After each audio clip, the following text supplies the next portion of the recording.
All right, we are live. Hello, everyone. Welcome, welcome. Happy Thursday, and a nice welcome back.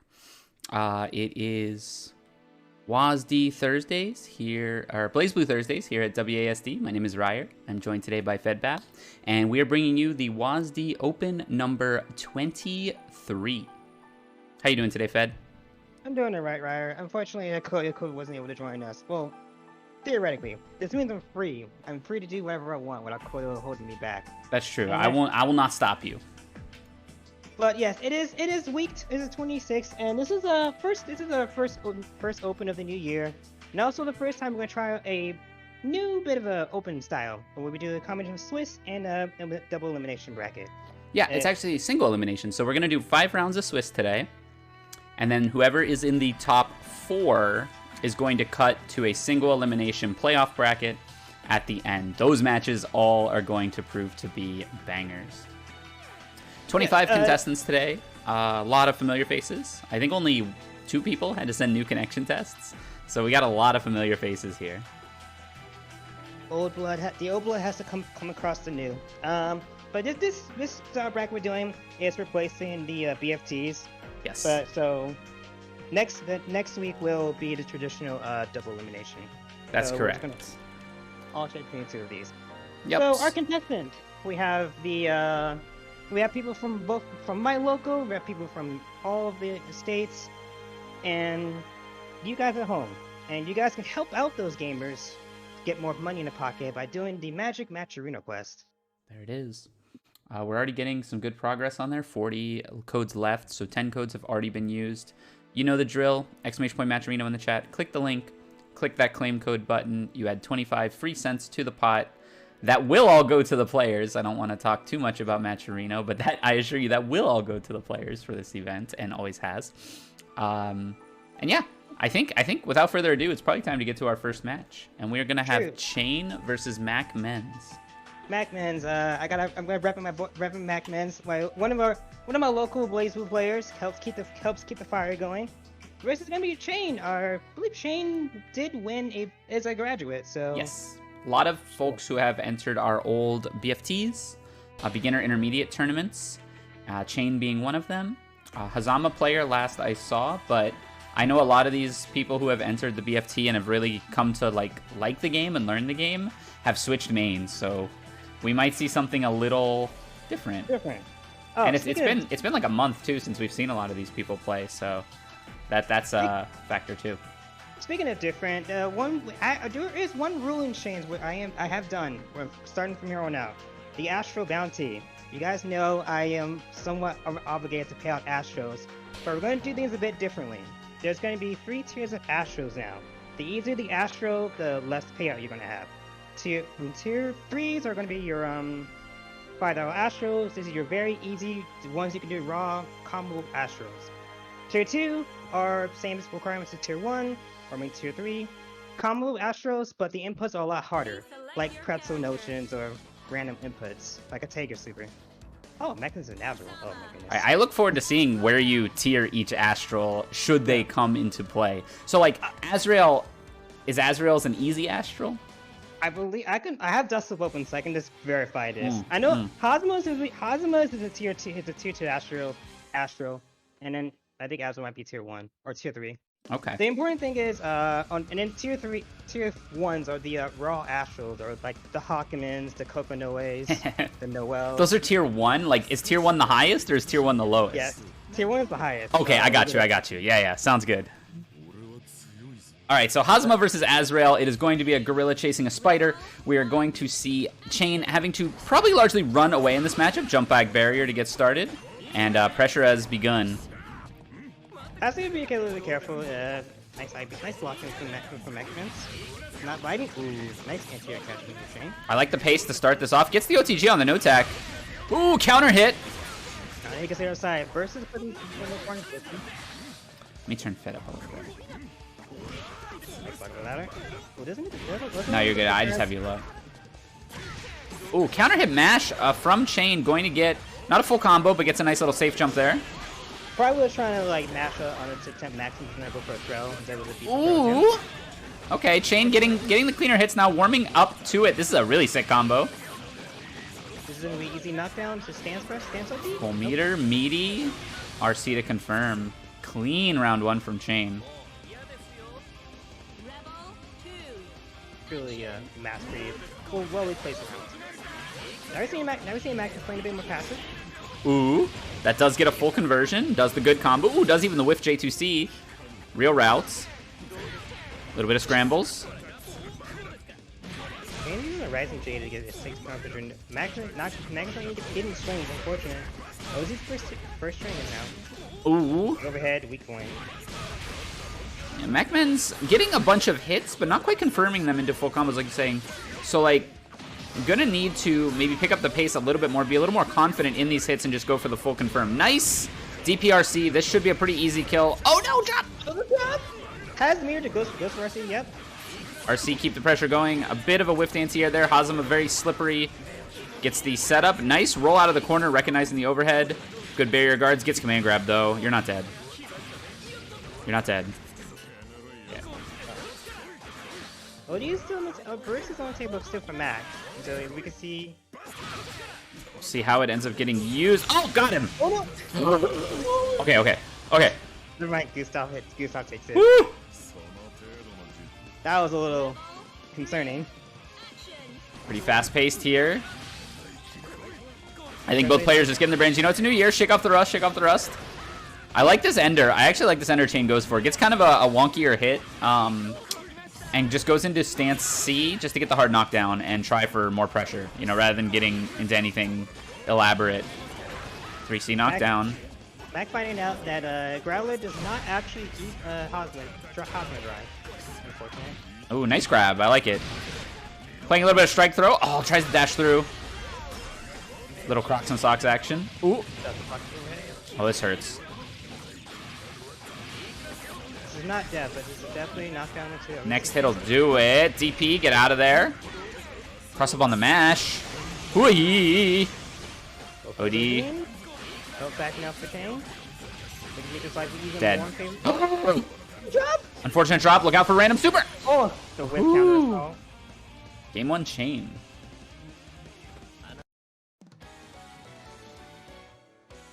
There you have it, folks. For game 1 going to Chain. Playing it pretty well. Max taking a second, looks like. Nope, it's Chain.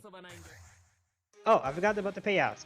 It's going to be 5 to 10 to 20 for each tier. Tier 3, Tier 2, Tier 1. Gotcha. Yeah. I'm excited to see it. We have some serial Astralers, Astral finishers in the bracket today, so I'm excited to see how they come through. Hey, nice anti-air.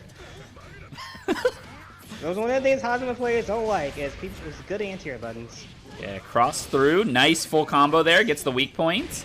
Overhead. Look out. Oh, drop combo. I like it. Burst to keep the corner. Keep you in the corner. Burst to get out of the corner. Air footsies? Yo, what's happening? Pressing buttons. I mentioned air footsies and they just had to go into the Melty Blood clashes, you know? MacMens coming back pretty fierce in that round. Both players don't have burst. Bringing order to the chaos. That was quite a wild round. Chain gonna chase into the corner. Nice catch of the roll. A little bit of swift Hazama movement. 6 Bs, I love it. Or 6 Bs. Does it drop stretch with same weapon? Blocks overhead. Here's one thing I like seeing about Chain's play right now, though. He'll drop the combo and just say, like, you know what? Let me chill. Let me just meaty. Or let me chill. Let me just take a step back. You know, I don't have to keep pushing the situation and end up in an unfortunate scramble. I'd rather just get in there, you know? Ooh, kimochi desu ka? To go. Good throw. Ooh, I like it. Dash C follow-up to pick up off the throw. Chain getting it perfect and pretty much just controlled any max approach options pretty handily. Ooh, doesn't get to pick up too much from JC. Alright, dashing in. Oi. Counter hit. Oh, doesn't get to pick up too much. Good situation for MacMens here. Can we quit again? We see it first. You can hey. There's sequence. only seen a weak one. Yep. You can feel it when Azrael hits. Oh, dash through the corner. Burst. He's dead. Nice stance, really. Little shui shimmy from Chain there. Catches the roll. Catches the roll again. What's happening? First out. Wait. It's engine. Oh, Tenjin. Do you have these? Yes. Oh, the air tech reset. That's death. You died. I would not see that coming, actually. No, I think it was hard, but nice wins from Chain, honestly. Devil was just gonna go for the side swap from of that finisher, but then realizing he just didn't get the no tech. Yeah, I think this is kind of one of those situations. It's like, yeah, you know what? It might hit, but the combo might be too long, and if he techs out, you know, still can get something out of it. Good stuff to Chain. Gonna 2-0 in that round over MacMens. MacMen's not looking like a slouch though, and I like MacMen's style of play. You can tell, probably just getting started with the game, maybe coming back to the game more seriously, keeping the combo routes simple, keeping them short, and you know, using them to good effect. That matchup's a bit tough too. You know, catching Hazuma's tough. There's also good knowledge of going for the taking advantage of Azrael's step dash to go for the left rights. Yes, I like. It's a simple plan, right? You know, it's simple but effective. Showing your Melty. Actually, does Mac play Melty? I should remember. Looks like we're just waiting on one match, and it does look like it finished, so we're just going to wait on the report for that. Hold on, Ryer, please DQ me. Oh, no. Killer Kitty asking for the DQ on round 1. That is unfortunate. Wait, that's both fortunate and unfortunate. Oh, it looks like it might be net. Net? Oh, no. Oh, it's a Steam issue. Let me just handle that real quick. Yeah, good. While we're waiting for that, please help us do this favor, folks, and do it good to Matcherino. !M or !Matcherino if you want to use the full words, like a mad lad. And do the sponsor quest, submit the codes. We have, if only I knew how many we had, I can check. We have a number that is greater than 0, which is already a bad thing. Yeah, we want 0 codes, for sure. Matt takes it over Froton. Okay, so we have some early winners here. We got Xi14. It's as good as I'm going to be able to say it.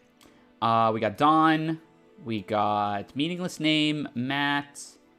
We're waiting on KeepItMystic and Tariq. Did they do it yet? Ah, just finished. KeepItMystic taking it over Tariq. I like watching KeepItMystic play. I might queue that one up for next round. Master Squidward winning, Chain winning, Akka winning, Lucy winning, Thorn winning, and Konoe, aka Pump Daddy C, winning. Okay, so we are going to now, let's go to, why don't we do that? Why don't we do KeepItMystic and Konoe for our stream match here? And I might grab one more.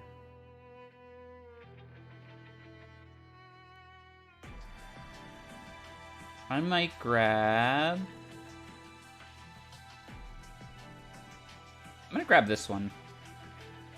Alright. DrDewberry and PhilSchwifty. I'm gonna grab that one as well. So we're gonna do 2 from this round. So I'm gonna go ahead and set those up.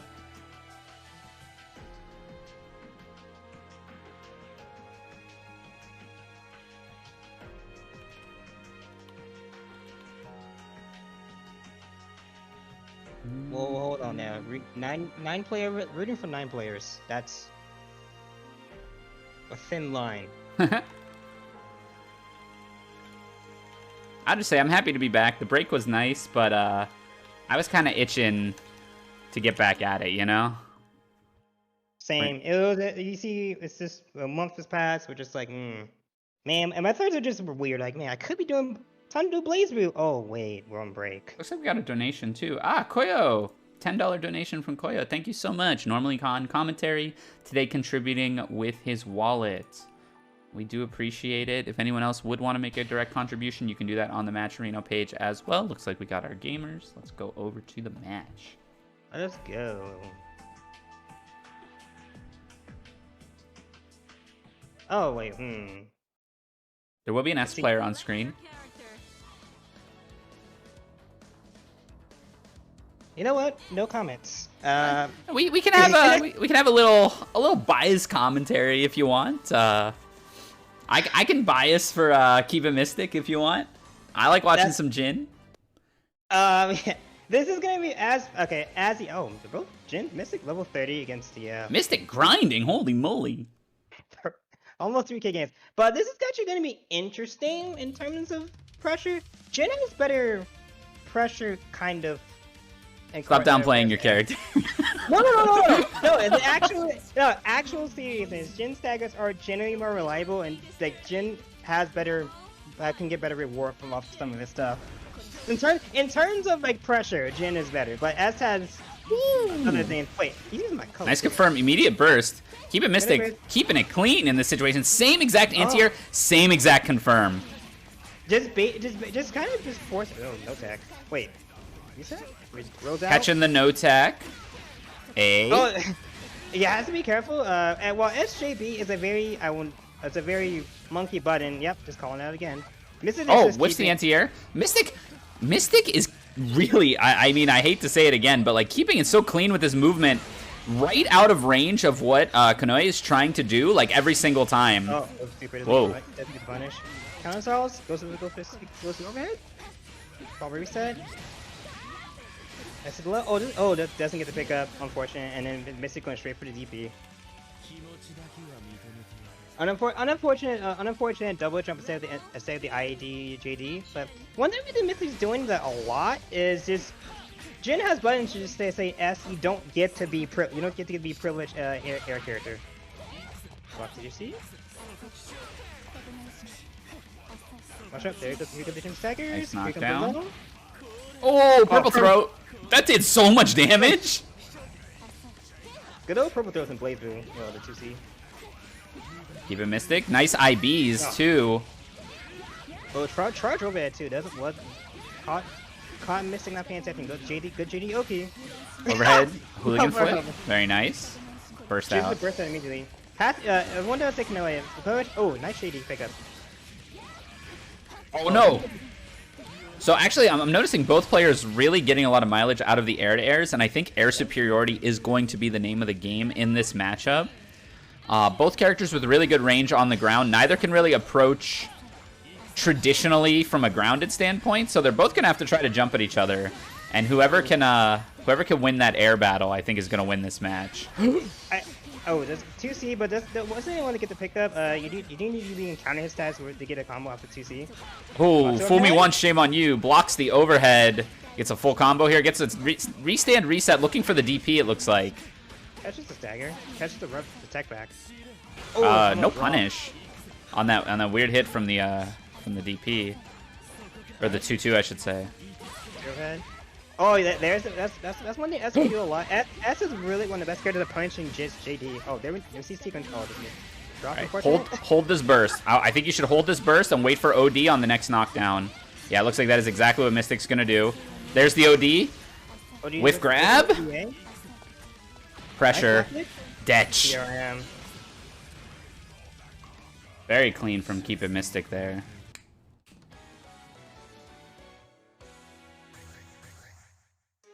Credit to Konoe. Konoe was able to make some pretty solid adjustments actually, and didn't make it so much as an easy win for Mystic.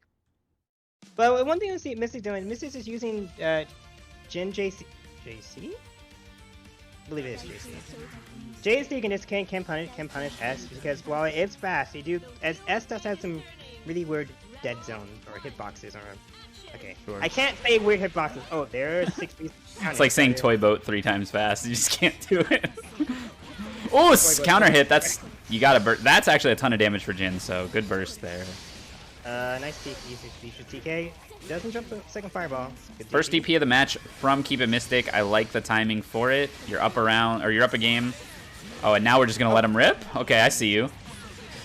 Oh yeah, we're going back and forth with the DPs now. Oh my goodness gracious. One thing I will say, if both players have meter and are like mid full screen, S doesn't really want to throw out any of her super just because Jin's nice reaction super I guess on the TK. No barrier block. Oh, you almost die for it. Oh, And then don't press him. Don't want to press him. On those plus the frames. most scuffed frame trap of all time. Ooh! I will say, if you're an S player and you're playing against a Jin, couple things. If you ever go for 2D resets, you can in fact punish it with a TV. KeepItMystic smells blood here, dashing in with these crouch A's on every roll, following up with the air dash. Oh! He's mad with it. Mystic was not happy. I was like, I can't believe this S player. Well, S players in my bracket? No, get out of here. OD in my face, DPU, says KeepItMystic. Hold on a second. Kitty, Kitty, are you telling Mystic this is DPU and an S is OD? Well, it worked. I'm suspicious. Get out my face. Oh my, I had RC to back it up, so not as wild as it might otherwise be, but what a finish from KeepItMystic. Very clean 2-0 there against Kanoe. I'm sorry, but people who OD on people just straight DP on OD are absolute mad lads. You heard it here first. We have one more from this round. That's gonna be DrDewberry Hello? versus PhilSchwifty. Did you tell them? Are you telling people just DP on SS? Oh, I don't know. I'm suspicious. And that was my code too, Kitty. This is a Fed conspiracy. I know you're part of it. But yes, we have PhilSchwifty. There's a Rick and Morty joke in there that I can't find. I hope not. I probably don't. I can't. I mean, you could say like, we just saw KeepItMystic, and now Phil's gonna KeepItSchwifty or something like that. I mean, I don't know. Rick and Morty is a show. All right, thanks for coming to the stream, everybody. Don't forget to tip your waitresses. Oh, sorry. Okay, let me get back to Earth here. Back to Earth. We have wait, is this Tsubaki? Potential Tsubaki. I see a Tsubaki. Is that my mouse on the screen? I hope you all haven't been seeing my mouse on the screen. I'm so sorry. I think that is your mouse. I'm so sorry. Oh wait. Ooh, I see an Arakune with a little wind-up toy. Go ahead and get started, folks. Let's see. Okay, yeah, you don't see it when the match is going, just in the little mini preview. Yeah, stream's over due to cringe. Too much cringe. I don't know. There's only one way to fix that cringe. Cringe limiter, yeah. My cringe limiter has been overwhelmed. Oh nope, we're gonna see. It makes sense. Your character name is Frogo. Wait, no, Nine doesn't have a frog. No, there's a player who is a frog that plays Nine in George the 13th, but Nine does not have a frog. Now she may. I mean, right? She's a witch, right? So like, I've seen that witches use frogs for like spells and stuff, right? Not this witch, but we are going to see Swifty versus we're going to see Tsubaki versus a 9. Oh, Tsubaki versus 9. 9 easily has the range advantage. Tsubaki, probably once she gets in though, is in a pretty good spot against 9. The only problem is getting in. You don't 9. Oh, nice. But 9 can just place and maybe burst out. Jumping gets bursted, and PhilSchwifty with the first full combo of the match. Bunch of rogue hits adding up the damage though. Whoa! Good molten Vietnam! And then just meaty 5A just to catch the roll. Hey, you know what? It worked. Frogo, aka DrDewberry, going in with that wake up super. If it works, it works. Good jump out. Resets the Windows and Navy pressure. Nice overhead. And then the throw. 8. Back to the ground. So yeah, Phil hitting more of the full combos. Whoa, banana super. Air unblockable? Not quite. Gets the command normal instead of the meaty there. Oh, nice. Stays offensive. Oi. Below. DrDewberry is getting hit primarily, I would say, with the overhead follow-up. Well, went for it again. Did not quite get it that time. Oh, I could push out. Activate, EA. Just as a quick off me. Whoa, get off me. Aye. Wow, that did a lot of damage. Yeah, your fist is above your button. Ooh. I see this. Good old BlazBlue Scramble. Yes, low overheads, Falcon. Falcon knows the low overheads are too powerful. I would never play a character with a low overhead. That being said, just don't. I like a slow overhead myself. The wheel of fate is turning. Rebel 1. Every overhead is slow if you're on Wi-Fi. Woo! Windy. Counter hit. Okay. Fairy with you? Here comes a fairy. A lot of active buttons in neutral from both players, and that's definitely favoring DrDewberry here. Definitely favoring 9. And I think what PhilSchwifty is going to want to do to try to get around that is perhaps like just step back a hair when he thinks he's in effective range and see if DrDewberry swings, and in that case try to follow up with like a dashing move or something like that. I think that's really where we'll see success. OD8? Oh, doesn't get the kill. Also, it's time to stop meeting. It's time to stop meeting this 9. This 9 is DPing, EAing, supering. DP? What 9 DP? 9 has a DP, right? Kinda? I mean, it's a reversal, I guess. It's a reversal-ish. It's a reversal-like. I mean, it's good enough for me. Yeah, that's what I'm saying. It might not move upwards, but oh, are you dead? Holy moly! I think you are dead. That was like the fastest round I've ever seen. I barely got to talk. Okay. Both players just massively pressing buttons, and DrDewberry just takes it and scramble pretty solidly. Yeah, I think just getting more hits is all that led to with DrDewberry. Blocking in this game, there's no blocking. I didn't buy BlazBlue to block. I switched the names like 100 times there. I apologize. We know who won. Wait. Oh, I didn't save the replay. That's my bad. Sorry about that. Yeah, let's get this replay out of here. I don't want to see S gameplay on stream. Okay, so that will be DrDewberry taking it over PhilSchwifty. 2-0. This is Swiss, so your record in a round is also going to matter a lot. The more 2-0s you have, the better your tiebreakers are going to be at the end of the bracket. So it might make the difference between that top 4 cut and not if you're all 2-0s versus 2-1s. And then likewise, your losses, if they happen to be 1-2s instead of 0-2s, that can give you points, and that can also climb you up the ladder. So we're just waiting on one more match, Sauvage versus Froton. Looks like Matt beat Thorn, Chain beat Meaningless Name, Tariq beat Delta Runner, Squidward beat Deadward in the match of the wards. Number 14 beat Aka, Falcon beat MacMens, Dawn beat Lucy, Piko beat Elloff. Lots of good ones. So we got the main streams are taking names. Actually, I guess we could do a quick look at the rounds. Okay, we are going into round 3. Let me just pick my just pick my stream matches real quick. Right now we have 14, Dawn, Mystic, Squidward, Chain, and Matt with all 2-0s. So they're... But hey, we're still fairly early into this. Anything could possibly happen. Round 3 might be things might get potentially interesting now. Let's see where we got round 3. I grabbed my round 3s. Okay, Dawn, Squidward, and Thorn and Tarek. Okay. Yep. Do we put our boy Dawn on stream first, or do you want to do Thorn? I'm gonna do Dawn on stream first. All right. So there you have it. We're gonna have Theo Dawn, the winner of the not last week, but the last BlazBlue tournament of the year, 2022. At least the WASD tournament. Versus Squidward, and this is gonna be Relius versus Bullet. Yep. Not the most unfun matchup for Bullet,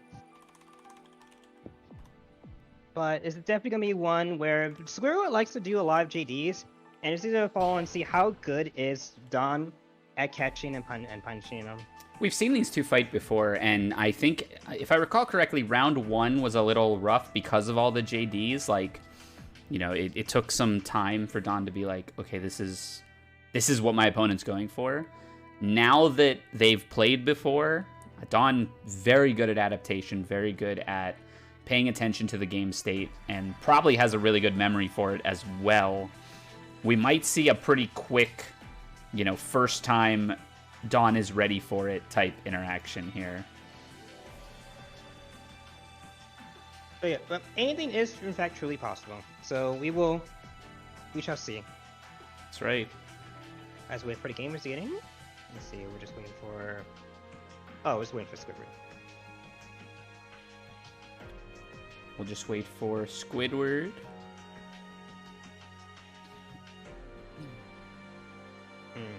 I guess just to say, what are these? What are the tier face actually these characters on there? There we go. Oh yeah, Squidward has a Terami as well. Is that right? Oh, yeah, Squidward does play Terami. Forgot about that. They can only play Terami if they feel like Bullet is just For like the Bullet match a Murakumo or like a 9 or something, yeah. So we probably won't see it here. I can't imagine it's that bad for Bullet. It also can be something you can do just to like mix the story your opponent off. You think they're not aware, play that much of the matchup. Against Dawn, I wouldn't risk it. I believe Dawn plays against plus a lot of high level players of almost every character. Yeah. You don't get to 14,000 games played without having a high level experience. You know, I bet he even played against a Tau at some point. Oos! There we go. Neutral jump. Very good awareness from Dawn, getting the party started here. And now you're in the corner. Ignis. Oh, nice roll up from Squidward. Bit of a bold rollout, but it ends up working out. Squidward looking for opportunity. Then you saw the Dawn making the adjustment. Just as soon as you see the JD, just jumping back and just burying. Yep. Yeah, you see Dawn just not choosing the gauge at all. There's a J actually. Go play trading. Yeah, Dawn just backing away. There goes Ignis. Wow. There's the Dawn, and there it is, the Dawn special. That is the classic. Wait, what? That was insane.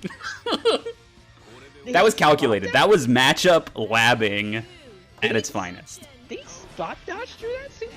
Mm-mm. Just position himself such that the super wouldn't connect and the doll would punish behind.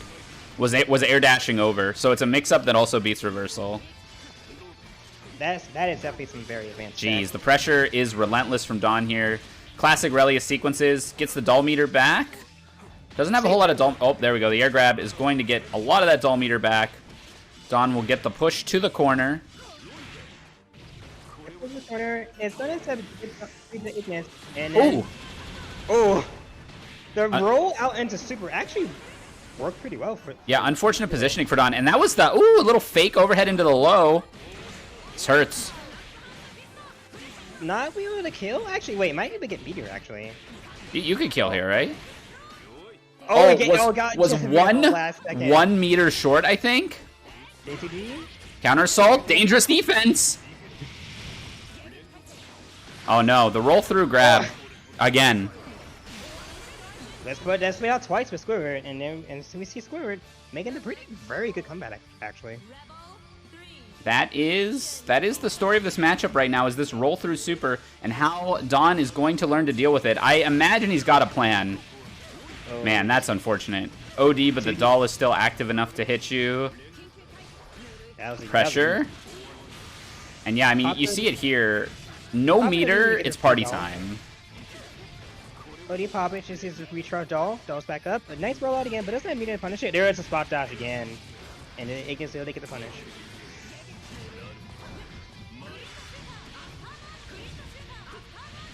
Okay. Trying to get as much heal as possible, but has to be very good. Oh, nice catch of the airbag. Hot and is heated up. This is a good 5K, right? I think so. Oh no, just heating up even more. Catches the roll. Mixies? Oh no, drops the combo though. And now Dawn is not going to get anywhere near this bullet until every avenue is covered. Yeah. Oh, no punish. 5B's not part of his command grab. Good on Dawn to actually just present command grab as the last possible second, because not everyone is going to be aware that the command grab exists. Of course, Dawn said, "How do you like it?" You know, you've been command grabbing me. I'm going to command grab you. I mean, Squidward's approach is really good. I think Squidward is finding the openings and really capitalizing on them. A couple unfortunate drop combos, as well as just some of Dawn's matchup-specific, like, Oki options, is really proving to be Squidward's downfall here. I don't think he's out of it yet, though. I need to see Dawn just chooses to disengage. Yeah, this is pretty important. No burst on the table for Squidward for the rest of this round for sure. Maybe good for the next round. Good JD. Nice use of JD there. A. I mean, you only got to hit Relius like 3 times his bullet. It is not too long of a road to climb. Ooh, nice counter assault. Goes for Firewall and make it okay situation. Oh, punish see. Ooh, catches the roll. Little delay on the Ignis. Excuse me, on the Ignis slash to catch that roll. Gets the air dash, catching Squidward up backing. With 50 meter, I actually don't think we kill here. I think we just go into Rhapsody of Memories. Oh, nope. Oh, there it is, yeah. Gonna do it now, just to make it really good save. Oh, nice air throw. Just was able to lock down Squidward's op and just force him to just go into the one that favored him exclusively. Snap it off. JD connects. Squidward ready for it. What do you do in the corner here? Don not finding himself in the corner too often in this matchup yet. Has OD if needed. Just rolls out. Rising Jade make force a trade. Okay. Roll super is on the table here. Baits the EA. Let's see if he's looking for roll super. Maybe. But did Don uses the meter or not? Or no, it doesn't use the meter. What? Nice pickup. Was ready. Nice. Was ready. Hit the roll. Immediately. Yeah. Pop OD and it's gonna go for EA. Farewell. Oh, it doesn't need to. There you have it. What happens when this is what 14K games gives you: the ability to make pretty good adaptations mid-set. Yeah, very good game knowledge, very good situational knowledge, and you'll see right here at the end, bullet rolling out. So like this covers if they don't, and then catching the rollout with the normal 2 OTG right into the combo OD to make sure it kills. Don advances to a 3-0 record, and I think it is straight 2-0. So looking like a top contender, not terribly surprising based on his track record. And we got a couple other results that I'm going to report really quick. We got number 14 beats KeepItMystic. We got Froton beats Lucy. We got Aka beats Cat. And Elof loses to MacMens. So we're going to have now thorntheletter and Tariq coming up. Thorn, I have a soft spot for Thorn, always. Oh yes, one of my favorite players to watch. They've always been there's always been an answer to bring this one of the Morikumi units that exist. I mean, I was a new player for a short amount of time, so I like watching a good new, a proficient new. Wait, hold on. I might actually no. Thorn plays. See, Thorn and Delta are gonna actually confuse me because Delta plays Lambda and Thorn plays New. See, this is. Yeah, it all rhymes. Delta and Thorn, I don't. Change your names. Just call yourselves New and then Lambda. All right, so Thorn versus Azrael. This is another zoner versus a different Azrael. I do think Azrael probably has a harder time against New than he would against Hazama. But New is pretty good. New has better lockdown. Well, actually, she does have better lockdown, but this step dash actually. Yeah, Hazama has better runaway. Like Hazama will stay away longer, but New will prevent Azrael's approach better. So it's really going to depend on the style of the Azrael player and how Tariq wants to approach this. Because Gravity Field, I can't imagine Azrael has fun with Gravity Field. Oh my goodness gracious, it's happening. There's the low. Gravity low again. Because Azrael's air dash isn't all that good either. Good punish, good patience from Thorn. Just base the DP and then that forces hey. the burst. Nice combo. Oh no, I jinxed it. No, it was a reset. We do American resets here. Yeah. Those for. Okay. Oh. That is one of Azrael's best anti-projectile tools. I don't know how good it'll serve against the multitude of projectiles, but Tariq's trying to use it, so I like to see it. This is death. Drop the hammer. Oh no, drop the combo instead. We can point. This has me to counter out. The uses is there. Punish? Yep. Easy punish. Good patience. I guess I wonder what. I guess what. Does news drives consist considered projectiles? Yes. Or is it? Oh, okay. Yeah, because Growler, or whatever that's called, is... I don't think that is Growler, but he growls in it, so that's I call it Growler. So the scary stance, does block it. It is Growler. Okay, good. Name is appropriate then. I'm so bad with move names. Please forgive me, chat. Oh my goodness, stop mashing. Okay, we're in. There's a good stuff. This is gonna be where once Tarek is able to get in, you're gonna do Azrael up, and this is gonna hurt. I felt that. I felt that with my entire body. That crushing blow. Ugh. That's all it takes. That's all it takes is one in for Azrael. So Thorn, I mean, the onus is really on Thorn to continue playing well, right? Like as soon as you mess up, it's party time for Azrael. But good situation there to stop throwing the swords and dash in a little bit to get your normal. I like what I'm seeing here. Good knockdown. Gravity well again. Has a projectile. Oh. Yep, be careful. Oh, but the gravity was actually will stop it at Tarek from getting a second approach. There's a dash. Burst is not forced out. I predict a lockdown super coming soon, if not like right now. Nope. Okay, you died. Oh no, RC. Let me fix my face. Oh, that 2A was so bold. As you can say, Grisoff, who's gets a side swap. Ow. Thorn does have burst on the table. Uh-oh. No, yep, the burst is there. There it is. Oh my goodness, he's in? Dead? Wow, Yep. went for the... I mean... Oh wait, the combo drop, but the low swords actually covered them. Yeah, the low was well timed. It was right when the combo dropped. I believe Thorn was aware of that and did good by it. I love zoning. I will never support a zoner, even though I probably play zoners. Wait, I do play zoners. The older I get, the more I like zoning. And the more I like grapplers. I don't know what's happening to me. Hello, the missile. Anyways, okay, I see. Thorn willing to admit, hey, I am in fact not godlike. I admit, I drop. We do drop the most. Don't believe the anti-Thorn propaganda. Oh, just got there in time. Did Tariq a nice walk up. PhD and strike throw being used. Tariq is a uni player. True. Teleport, actually. Oh, good stuff. Good stuff in the side swap. This is looking a lot better for Tariq. I think he has decided that it's, you know what, it's nuts or nothing basically. Just got to get in and try. Unfortunate waste of meter trying to on a misinput counter assault. You have to be very careful when you're trying to DP. Nice anti-air. Oh, and the burst bait! What? New was one of the worst Get of the burst in the game. Get it. Hey. Oh, no! Super, just super. F it. Oh, okay. Patience. Counter, DP. That's one of the downsides of New. New has very bad dead zones for her drop. Yeah, being right next to New, there's not a whole lot she can do.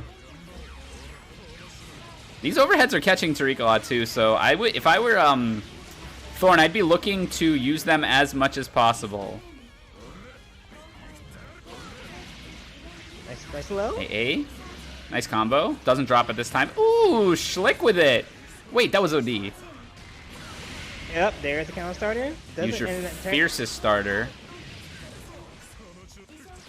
That combo is sweet. Alright, just lockdown. Alright, kills. Never mind. I don't think... Yeah, we kill. I didn't know if it would combo or not. Oh my god, Falcon. A second time, dude, Thorn just jumps away from the absolute 2C. Growler and just doesn't do anything. Yeah, little patience pays off for Thorn there.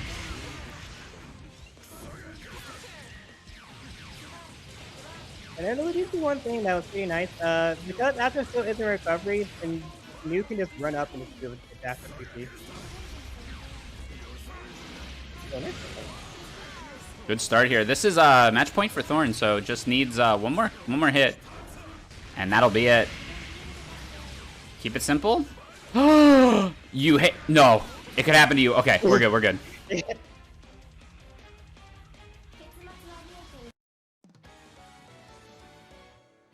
And we see Thorn taking it. On the letter 2-0 over Tariq. Not letting the drops get to them, and it was able to just recover quite nicely. I agree. Keeping it clean, not letting some of the scrambles keep them down, and being ready for those DPs and Gustavs that Tariq was throwing out. Good stuff. And I mean, that's a tough matchup for Azrael, right? So Tariq, I think using the Growlers really well, picking his spots really well. A lot of his air dashes were actually quite successful, especially once Gravity Field was down. If there was no Gravity Field on the table, those air dashes were pretty successful. So I think good stuff from both players. All right, so we're waiting on the results of a couple more matches. We're waiting on Matt versus Chain, and that's actually it. So we'll have two matches for 2 more rounds, and then we'll have our top 4 cut off.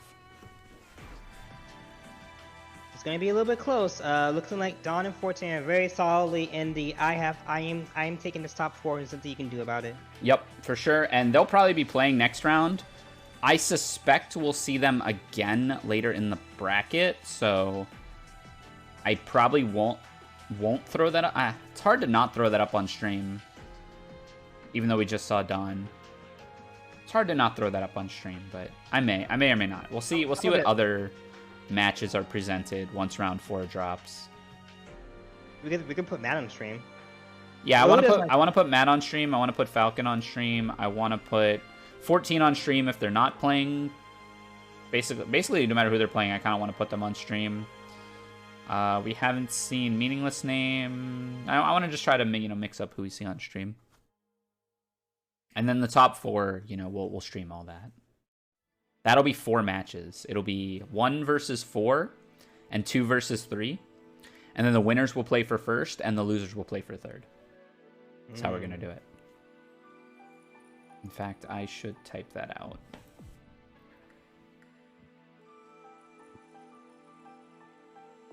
While we're getting that sorted out, please do us a favor, folks. We still have codes. I know we do.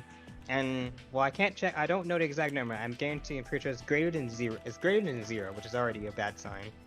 Do us a favor. I'm going to type this link in Matcherino. Oh, someone did it for me. Boom. Click that link. And do some codes in sponsor class. We are at 20 codes. Actually, that was lower than I thought it would be. Nice. Y'all are doing really good. I am so proud of this community. I am so proud of this community as well. It's really good to be back. I said it already once, but just watching these matches again, seeing these familiar faces again, I'm glad. We had our break.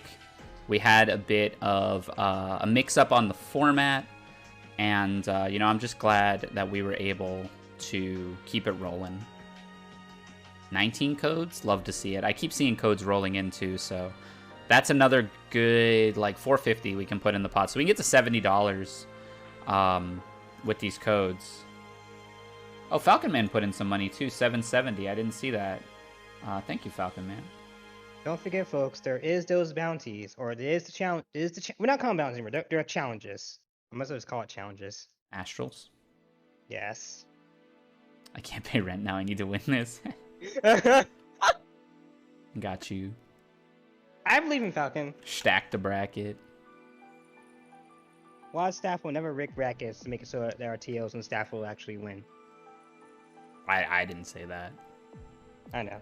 We'll probably do 1 match from round 4, maybe, depending how long this chain match takes. Let's see. So we have Zai and Dawn at 3-0, Squidward at 2-1, Akka at 2-1, Thorn at 2-1, Mystic at 2-1, Falcon at 2-1, Piko at 2-1, Froton at 2-1, and Deadward at 2-1. And then it's possible that Matt will be either 3-0 or 2-1. Matt currently playing against Chain, who is 2-0 as well. So Chain could be another 3-0. I don't know how Eric Kune Hazama plays, but my assumption... Well, actually... It takes a while, I'll tell you that much. I feel like Hazama has good buttons. Eric Kune likes to be in the air a lot.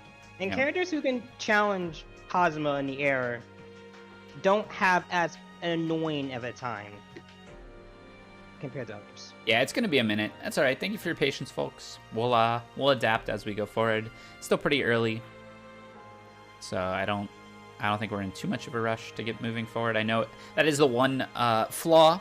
That is the one flaw of Swiss, is the next round can't start until the previous round is done. So it's really good for timed games like card games and stuff, but in a tournament setting, looks like Matt 2-0'd Chain. Ooh, it's gonna be interesting. Matt has been doing really good with this Arakune and also plays Izanami. All right, so it looks like we do have Matt versus 14, which is definitely going on stream. I definitely going on stream. I feel like a lot of this is gonna be. I think this is gonna be definitely probably Matt's biggest challenge so far. Now you have to face pretty much one of the well, I wouldn't say titans, but one of the. Now you gotta face the big leagues. We just saw Squidward, so I guess I'll do. Should I do Chain and Piko or Mystic and Froton? We haven't seen either. Let's do Piko. Okay. Wait, I think unless Piko plays Jin, then we could do Froton. Piko plays Jin, I believe. Yeah. Well, or we can just do one from this round. You know what? I think I'm just gonna do one from this round, and I'll do two from the last round. Yeah, I think that's the better way to do it, just to make sure timing is there. This is going to be pretty interesting to see who Matt brings to the table against 14. Both the character and the person. Yes. Boop, boop, boop, boop, boop. I will say both characters both Arakune and 14 want to set. Well, 14 wants to set up a house. Arakune wants to invite his friends over, so it's gonna be a matter of. That joke was really cheesy. Meaningless name. Just seeing if there's any other match I might want to run here. Nah, I think we just run it, and we'll do two from round 5 for sure, and then the top 4. And I'll pick 2 middling ones from round 5. All right. So you're saying this is a Wii Ball moment? Yeah, I mean, I live Wii Ball moments. Just gonna wait for our contestants to get into the ring. Well, I still have to ping them.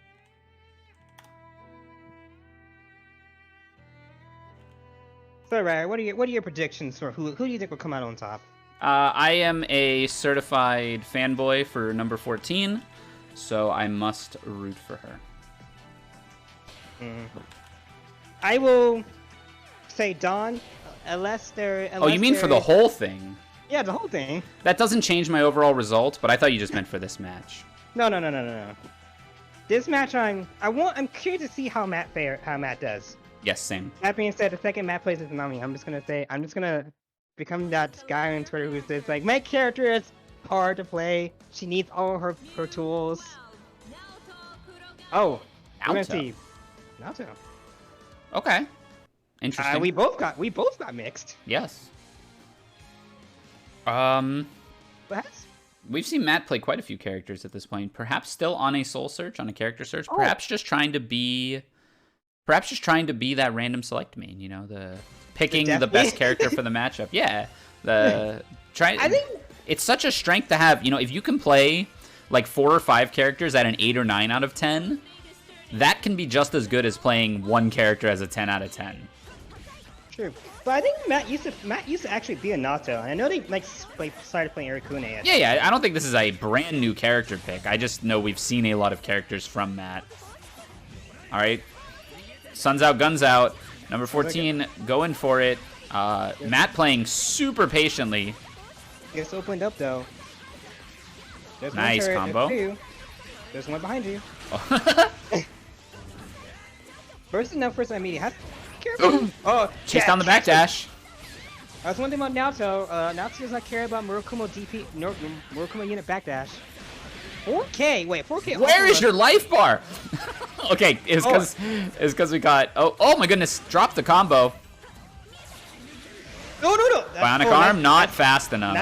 Nice reactions actually from 14. Yeah, was ready for that. You're not dead, right? Never mind, Why you I get could double be dead? super. Swords of revealing light. No! Wait, no! Wait, that was really close. I don't know what this. Do you burst this? I don't think he burst. You're not dead. There's no OD. Matt's gonna try. You have OD? Grab? No!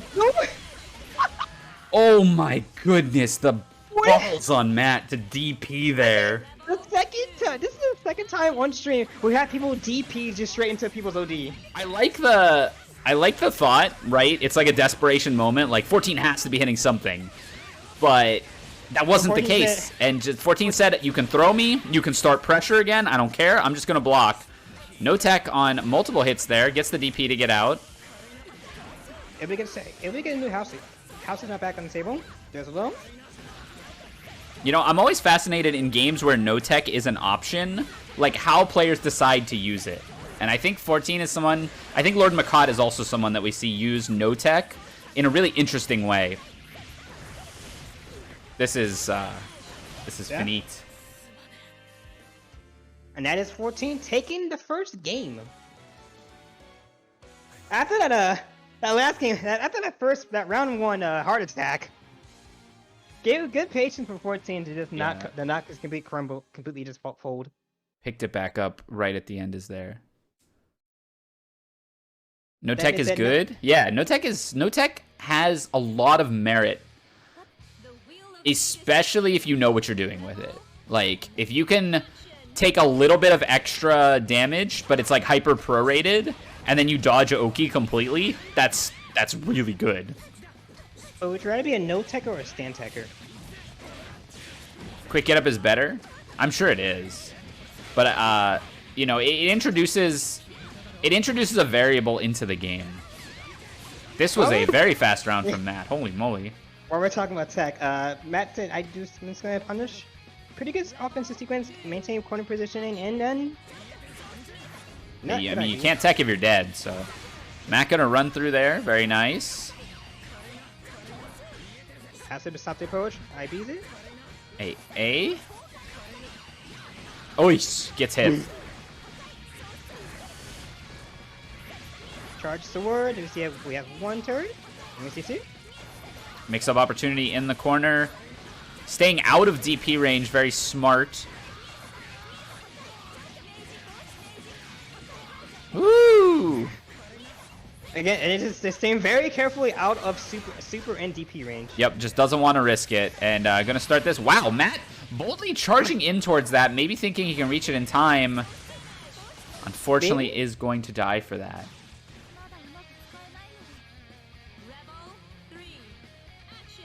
14 on game point though. Yep, this is going to be game point for 14. We got some of the other match results rolling in. Play stream. Whoa, sway. Nice sway. Wasn't gonna get the pick up. Matt with a chance here. This side. Good blocks. Blocks overhead. Ooh, the pressure never stops here in the Morikumo lounge. Who needs pressure? Oh, learned from game one there, right? Like, was ready and didn't try to overextend on the retreat. Very good reversal super, honestly. Catching the gap on mesh string pressure sequence.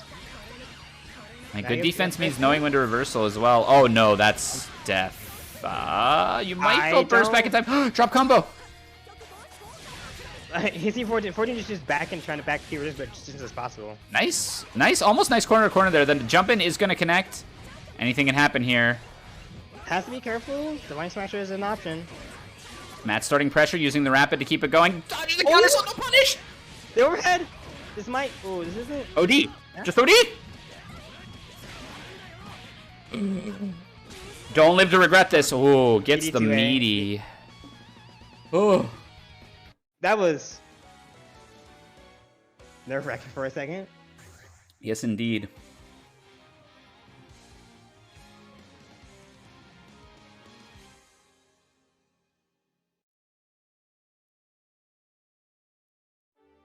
The wheel of fate is turning. Rebel 1. Action. Well, that was waste of time. Ooh, doesn't block the second hit of the overhead. Overheads again. I would simply just do it again.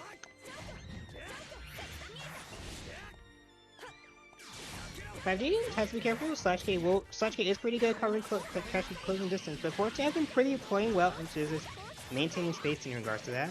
Oh, drops the combo again. We're getting some unfortunate situations here. Very nice recovery there, though. Using the Hornet drones instead now, instead of the lasers, just deciding to rush down with those. Perhaps not wanting to put herself out there as much, and it lets her hover a little bit longer as well. Wow. Didn't even need to punish the TP. We'll just turret discovered it. Turret did it for you. Go, my child. This match sponsored by Ring Doorbells. Okay, classic 14 pressure, just waiting. I like the patience. Oh, fatal! Oh, fatal counter on the dash up?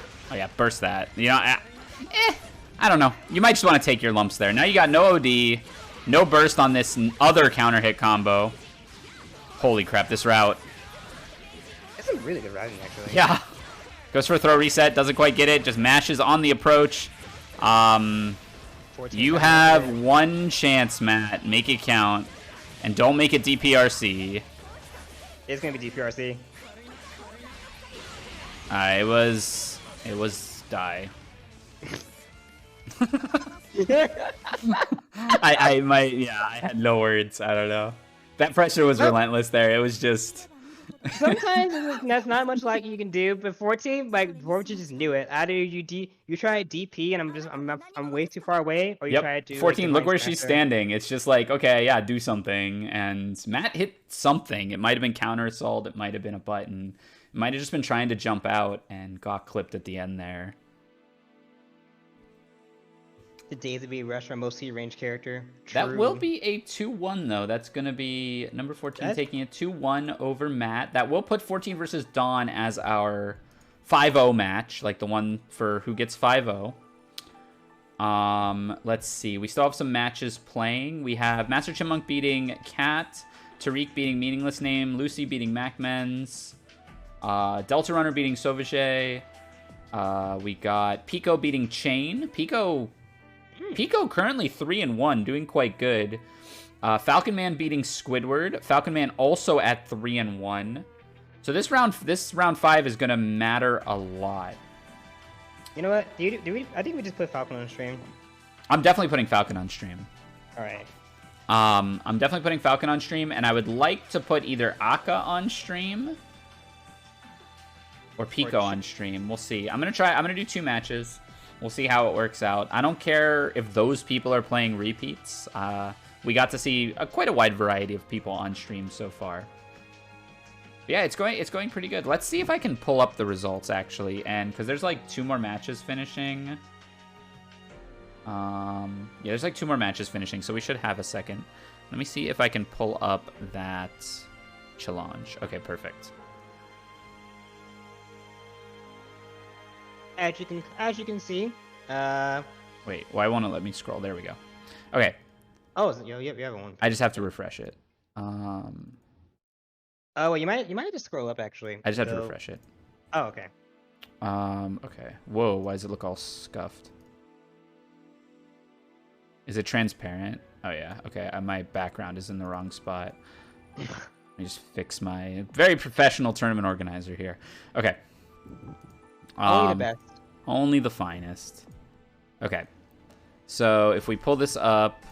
Oh, did we get an update? No, we didn't have an update. Yeah. So we've got number 14 at 4-0. Dawn at 4-0. Dawn is all 2-0s. So you can see Dawn's point stiff is +8 instead of +7 there. Bit of a difference. That may matter. But I think both of them, it's pretty safe to say both of them are making the top 4 cut. So once you make the top 4 cut, your tiebreakers don't matter. Then it's just a single elim. Matt at 3-1. That was him being knocked down to 3-1. So he'll be playing for the 4-1 in round 5. Piko bumping up to 3-1. Falcon Man bumping up to 3-1. MasterChipmonk doing quite well, 2-1. And unfortunately had a bye in one of the rounds. So that does hurt your tiebreakers for sure. Squidward at 2-2. Thorn and KeepItMystic and Froton and a bunch of others at 2-1 playing their matches still. Some of those will move up to 3-1. So KeepItMystic and Froton can still be 3-1. And Thorn 1. So Thorn is going to be 3-1. And so those 3-1s are going to have to play it out. We might have I think we'll have a couple 3-1, we'll have more than 2 4-1s potentially, and then we'll have to go to those tiebreakers. It's gonna be pretty interesting. A Match Arena donation? Do we get a Match Arena donation? We're at 75. We got. Let me refresh it. We're 75, and I think it was. It was Smooth. Hold on, your name got cut off. Smoovalby. Smoovalby. I think I saw you in the chat. And please, if I'm butchering your name, you can smack me. But thank you for the $5. Much appreciated. I also got a $3 donation from TextNow? TextNow is is the app. Somebody downloaded the app and used it. That is one of the sponsor quests you can do for a $3 donation. Yep. Very easy.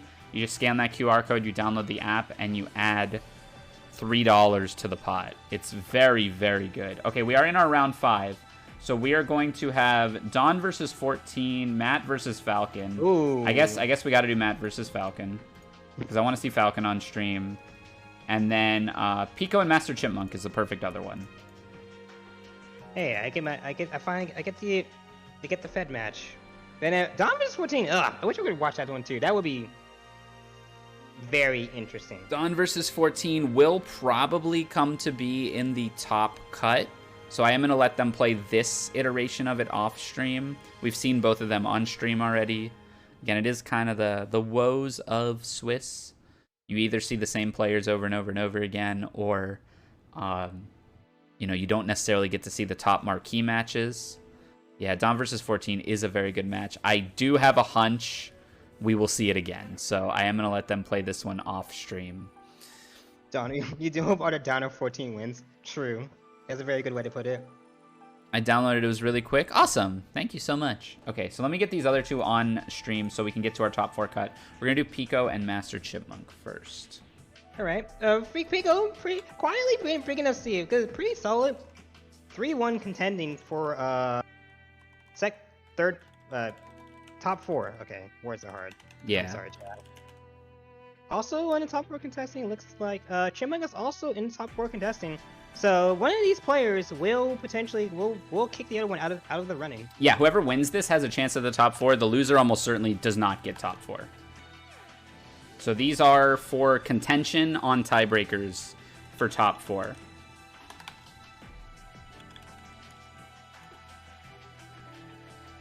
Both of them are actually, so pretty high stakes matches here. I see wonder who we're going to see Chipmonk play. That is the question. Chipmonk plays Izanami? They play Izanami and S, so basically it's a matter of who would I play into Jin. It really depends on who I'm more comfortable with. The Chainsaw Man. Chainsaw? That's gotta be Piko, right? We'll see, I guess. We'll figure it out pretty quickly, I think. If it's not Piko, I'm sorry, you're going to get the axe of something. That you're going to get the riot boot. The riot boot is not fun. It's like the Vlav boot, but even colder. You know what's colder than cold? Ice cold. You were so close. I'm sorry, Chad. This is what happens when you're bored. I'm going to allow this. It's fine.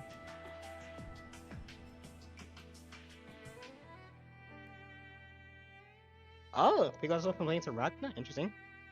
I love watching a good Ragna. Ragna is one of my favorite characters to watch now. Is it because of the beef Boston scene? Got Play Guy. It's because of Play Guy and Oni, for sure. How did I bother you with that, Koyo? Okay. But yeah, it was always nice to see really good Ragna play. While we're waiting for, I guess we're going to just wait for Chipmonk, or one of the contestants, the other one. Yeah, one of them. Oh, and then where is my DQ here? Wait, where's my VIP? Wait, how's- Imp, where's my VIP? Where's my VIP? Wait, how is this possible? Where's Killer Kitty on this?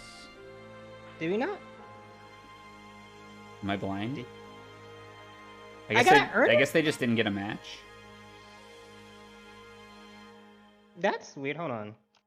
'Cause the number of people is the same. Is there? Oh, there's an odd number of people. That's why. There's buys in rounds.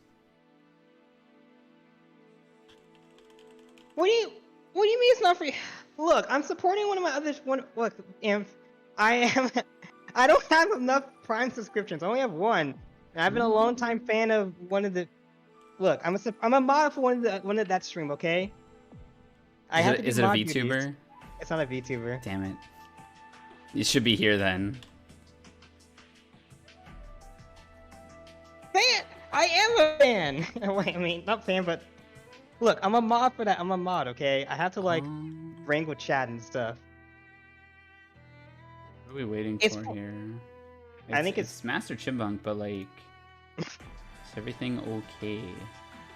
I guess we can just take a look at chat quick. I'm looking at tournament matchmaking. I'm not seeing anything.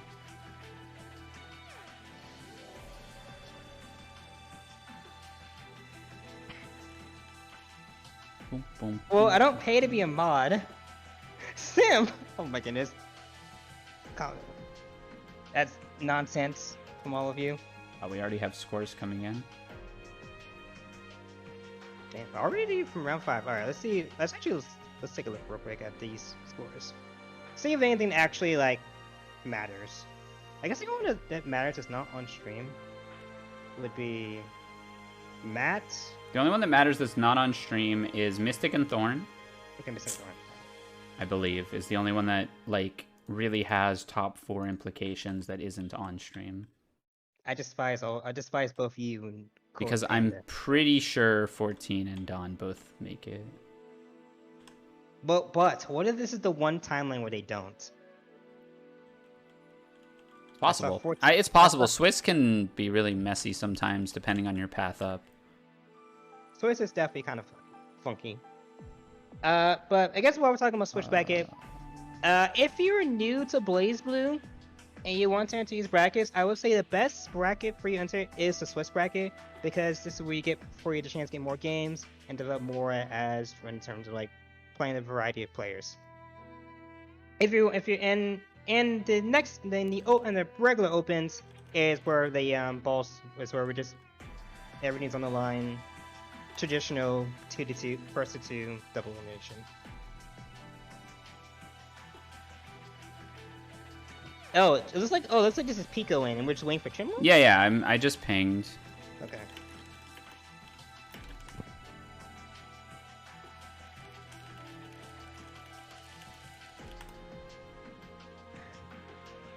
Let's just Oh, yeah, see. We could just run the other match. Don't worry. Unless they're not here either. Dun dun dun. Falcon's definitely here, and Matt should be here, so...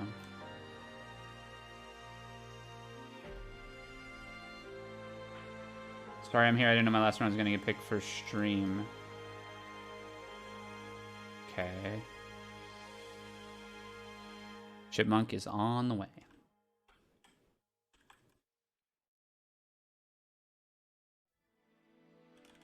MSM. I have no idea what that means. Koyo and me? Oh, I don't want to see Panda Koyo. Wait, I think we have seen Panda Koyo comms. Yeah, it's really good. It looks like Chipmunk's on the way.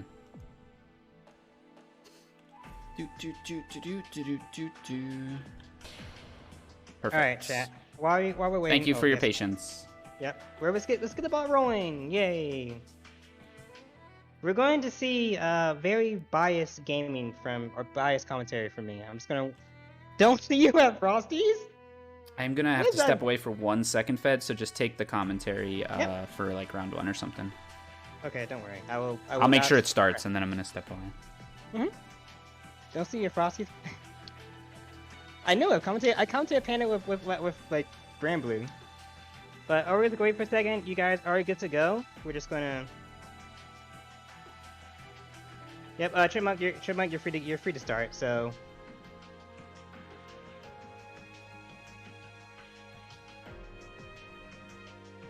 Okay. Yep, and we're getting started. So today's episode of we're gonna see Chipmunk versus Piko is gonna play Ragna, looks like. Potentially. Izanami, we all know about Izanami. This is also gonna be the part where Fed just says nothing but Izanami bias for like the next 90 seconds. Likely. Are we gonna see taking no chances, random? This is gonna be really actually interesting. And is it Chipmunk? Oh, strike to us hard. Okay, Redblade, don't see this. The second to the strike throw. But this is gonna be interesting. Izanami plays kind of well into Ragna. She has the normal to just disrespect a lot. 5B your 5B can trade with Ragna 5B. We're gonna see what the pressure situation is. You also earn normals and float. You need to back away and get used to the bits to just keep pressure since there's the overhead. Reset Fado kind of 2C star is a danger for Izanami. Wake up 2B. Catching Piko with the button presses actually. Both players is a bit in a button pressing mood, but Piko finally has offense pressure. She can go to DP starter. DPs immediately. Just delay 6 with a deep meaty just in this delay 6 A's. Is someone at Rivblade? No one at Rivblade. He doesn't even see this. What's wrong? It's neutral. There's a fun thing. Maybe burst ring based on the table. Good luck as this. Okay. I am back. Thank you for covering. Yep. Looks like Chipmunk took round 1. Chipmunk did take one pretty decisively, but a no-take scenario. There's a sequence. Piko now finally gets pressure started. Piko looking really comfy this round. What happened in round 1? Piko got caught up on a lot of button presses. There's wake up. There is stake supremacy. Never let Izanami players say they have terrible reversals because this is a really good one. Okay, Orchid. That is not a good option to do as Izanami, especially in neutral. You want to do that on knockdown.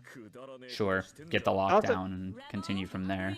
Yep. Also, it's also a lot slower when you're not in active mode. There's the overhead again. 2B. There's the JCs overhead. Oh, again. Ooh, DP from Piko is going to take the initiative back, and from what I saw last round, when Piko takes the initiative, they don't really let go. This combo is sick. It's almost, oh, and it's 4 coin carries. DPs again. Woo! Melty Blood? Delays it pretty well. Pretty good delay from Piko. OD backdash back to chase the run-out attempt, and this is going to hurt. No Carnage Scissors, goes for the OTG pickup, doesn't quite get it either, and just mauls in the corner does Piko.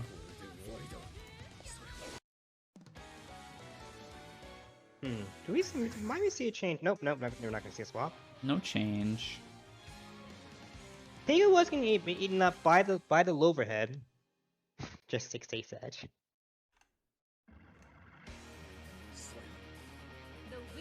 Oh yeah, 2 CCs. Kind of a frame trap for Izanami. Kind of. Ooh, nice jump in from Piko. Really taking the initiative here, going on the offensive. This is a good knockdown as well. Meaty 2A. Pressure. Punish good stag into 5B.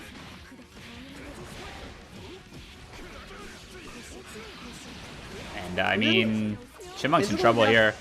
OD to try to take the initiative back, but has a long hill to climb here. But Izanami can definitely do it. Just has to be careful with Weaver's options. It goes to drops combo and then it just grab. Activates the McRib, but turns on Piko's grab sense. DP coming. Don't drop this combo. You will die. You want to use the kill current as much as you possibly can. Very nice. Just side swaps, but just 1 go 4 corner curry. Yep. One chance. Oh! Oh, you don't want to do that. Oh, and Piko RCD too. Piko, good awareness. Also, that is when you really have to be careful as Izanami is just doing your any of your half circle drive moves in neutral. That means that's Orchid and Satellite. Oh, nice trade to just keep in the air. Get out 6A. Burst is immediately though, even though it looks like Piko got the drop. Good drops immediately as well. Knockdown. Nice block. Back good backdash. Nice nice JC, and this is actually gonna kill. Take no chances, and Piko takes Very it. clean, very fast round from Piko there.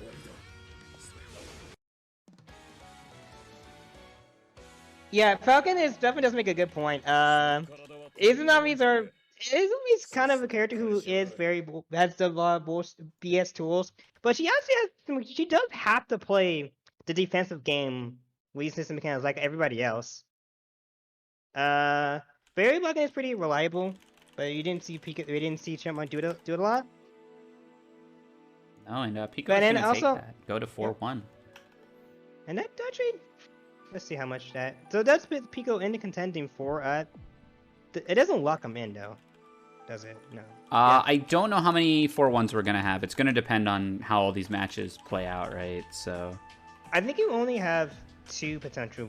If it's 2 4-1s, then that's pretty easy. The 4-1s make it. But if there's 3 4-1s, it's gonna depend on their record versus each other, which I broke down in the rules. If you're curious how I'm gonna be breaking ties. And again, this is a work in progress. I am trying to improve it every time. So if something does go awry and you're noticing something, like Killer Kitty saying the score differential on how I'm recording DQs is an issue, definitely let me know. You can DM me or you can post it somewhere. I'll find it. But yeah, let's get the last match of the Swish. That's gonna Swiss. It's gonna be Matt versus Falcon Man. Looks like we missed it. We see Don did take it over 14. Yes. Wish you could have seen that. But it looks like Falcon said, it's time for Zoner Tiger. I am concerned what this means. I've seen Falcon Man's Twitter clips. Falcon Man's been grinding some Tiger, and I think you're going to see, in classic Falcon Man fashion, you are going to see some grime with this character. Falcon is definitely a person who loves those grimy characters. But I think this is all just to remove the stain of him being known as a Carmine player. He's trying to be. I am different. I'm a different person now. I've changed. I swear. but Falcon has been grinding this game for like the past 2 weeks, honestly, and just has been putting in a lot of work with Tiger. Mm-hmm. That's all it takes. That's all it takes for him. He'll get proficient with the game plan. He'll work it out, and he'll he'll win. Like he finds a strat and really uses it. So we'll see what that ends up being for him. I hate this game. My brother in Christ, you're playing Tiger. simply play a character like S or Izanami or just those 2. But we're gonna see how. I don't know how Falcon. How will Falcon play into Matt is a good question. We'll see. And Matt on the Naoto again did quite well against 14. Oh, yep, churning. Hey, Gadget Finger. Guess. Again. Guess. His magnetite. First to the table. Full magnetizing. Oh, that was actually nice air footsies. Is able to delay air movement enough? Gadget Finger. Guess. And one thing, Falcon Man coming from Undernight, coming from Carmine, and really like I said, honing in on a certain game plan. He is absolutely he's absolutely going to watch what Matt does on reaction to the Gadget Finger and start adapting how he moves forward with it. And we're gonna see that a lot, I think. So Matt's been jumping backwards a lot. Never mind. Never mind. Okay, I don't wanna. Can I get out of this timeline, please? Maybe. No, I really wanna hone in and appreciate the attention that Falcon Man pays to his opponent when he's running his grimy stuff. It makes a huge difference. It's funny. I am laughing, but Brian does have a point. Falcon is a very analytical player. Yes. And Uni does, Uni is one of the games that does teach you just, sometimes it's nice to just hold and just wait and see what your offense opponent is doing. Matt is looking for... I like Matt's pressure, but yeah, you gotta watch for the churn. Maybe Matt can adapt to that. That's kind of where he needs to be right now. He needs to look for where Falcon Man likes to churn in his block strings. And see, went for it there with the DP. Very, very good adaptation attempt. Oh, nice. That anti-air was sicko mode. Blocks the magnetism. Oh, you gotta be so careful. Oh, yeah. Uni players can't block overheads. This is gonna kill. It got burst last second, but smart moves made decision. No, I'm not gonna burst this. I don't believe in hero comebacks. I like it. Save the burst. Oh, whiffs the grab. Has to burst there, though. Magnetism charging up. Magnetism is as air. Magnetism is an air footsies maneuver. That's a. Whoa. Sways too, but they could get the two-way mash. Something we're seeing now, too, is Matt is just deciding to uppercut more. Saying, you know, you're going to churn in my block strings, you're going to churn in certain spots. I'm just going to uppercut through that as best I can. And yeah, Tager obviously sucks at dealing with pressure. Nice combo.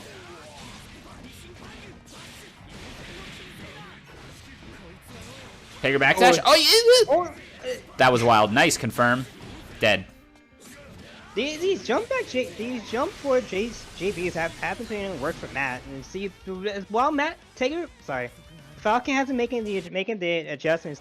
Matt's been making the matchup changes necessary. And we did see earlier, Falcon was able to get pretty good IB punish, but wasn't able to get successful punish off the set IBs. It can be tricky to figure out what to do when your opponent is staggering you and you just instant block all of them. True. And just because Tager doesn't have a good reversal, you have to either turn butter or 360 or turn butter. Yeah, any kind of aerial meaty or aerial stagger. So Naoto's overhead, any IADs, anything like that is just going to stop anything Tager can try to do on the defensive. Oh, Dragon Suplex. It's time. Yep, I'm not dealing with any of that. that was magnetism. That was a good. There's the RC. Oh no, the drop. But wait. Magnetism again. Enough. Oh, nice attempt there with the jump back JD. Wasn't able to punish backdash from that Falcon tried doing. Knockdown.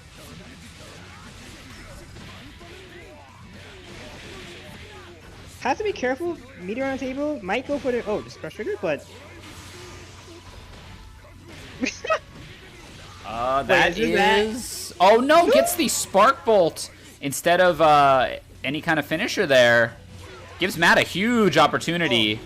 Falcon tried to OD, but I think the timer ran out just to see what's going for it. Do you super here? That might have been an attempt. There was definitely something coming out there. Match point for Matt.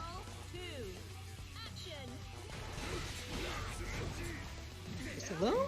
Jump barrier? Oi! Both players turn. Dragon Suplex. Does the safe jump instead, looking for the DP. Jumps back? That jump didn't look very safe, but I'm going to have to guess it was a safe jump. Backdash, yeah, El Clasico. The backdash finally pays off and gets the throw count. Rapid combo. A 4K. Oh, try to back his against two punish like going for a DP. Oh, belly flop, churn my child. Oh, he was. Hey, burst. Sparkbow gets dodged. Uh-oh, no barrier guard. You're good. Zoning Naoto now. There's no magnetism, so not like Taken could do much. Yeah, waiting for that spark bolt again. Matt using the opportunity. Oh my goodness gracious. Oh. Is it gonna come? Please. Let's see it. I don't think we're gonna see a 360 butter churn. I was talking about an astral finish. Yeah, let's go. God damn. Good stuff to Matt, taking it 2 over Falcon Man. Good stuff for Falcon Man, though. I know he just recently picked up Tager and this game in general. Really good game plan cemented, but Matt able to navigate around some of those options.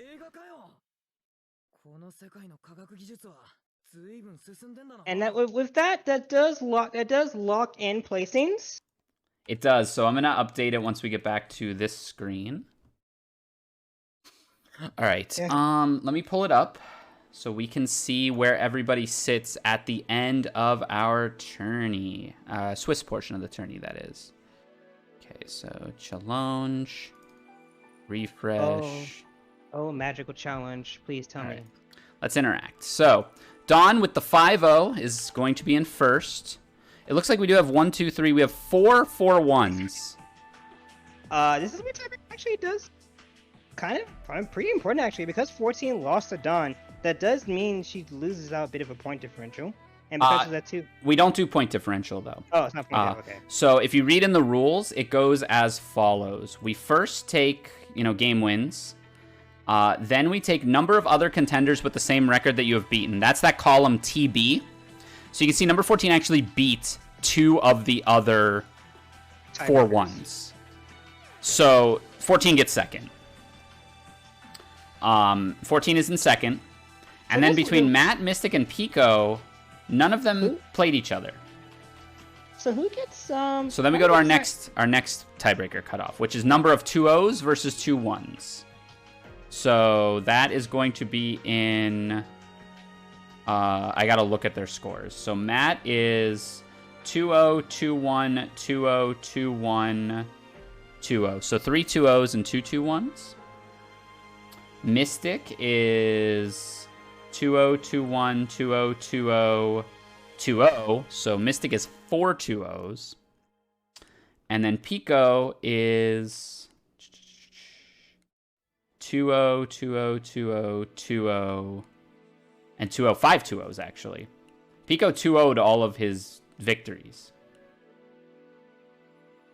Only losing to... Who did Piko lose to? Squidward. Oh, I'm sorry. Piko was 0-2 in that one. So hold on. It's 2-0, 2-0, 2-0. Oh, it is. It is 4 2-0s. I was looking at it backwards. Let me fix my face. So Piko was 4 2-0s. Mystic was 2-0, 2-1, 2-0, 2-0, 3 2-0s. And Matt was 2-0, 2-0, 2-1, and 2-0. Matt also has 3 2-0s.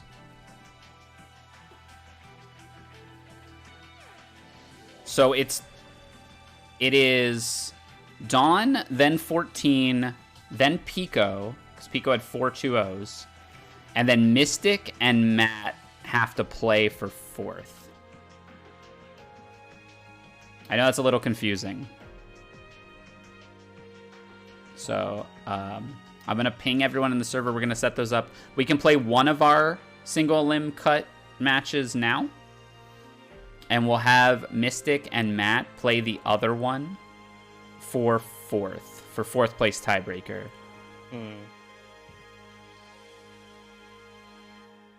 Okay, so let me do this. So Dawn, 14, Piko, Matt, and Mystic. Wait, Matt, Mystic, Piko, Matt, and Mystic, yeah. So it's gonna be, let's see, you have placed top 5. I'm just gonna type this really quick. Can you show the Matcherino while we do this? We're gonna be moving to our single elimination portion of the bracket at the end here. So if you haven't contributed to the Matcherino, Fed's gonna explain how that works real quick. And I'm gonna talk to the players. Yep, it's incredibly simple. So here's what you're gonna do. You're going to put !M in the chat. It's going to summon up a magic bot that tells you to go to the site.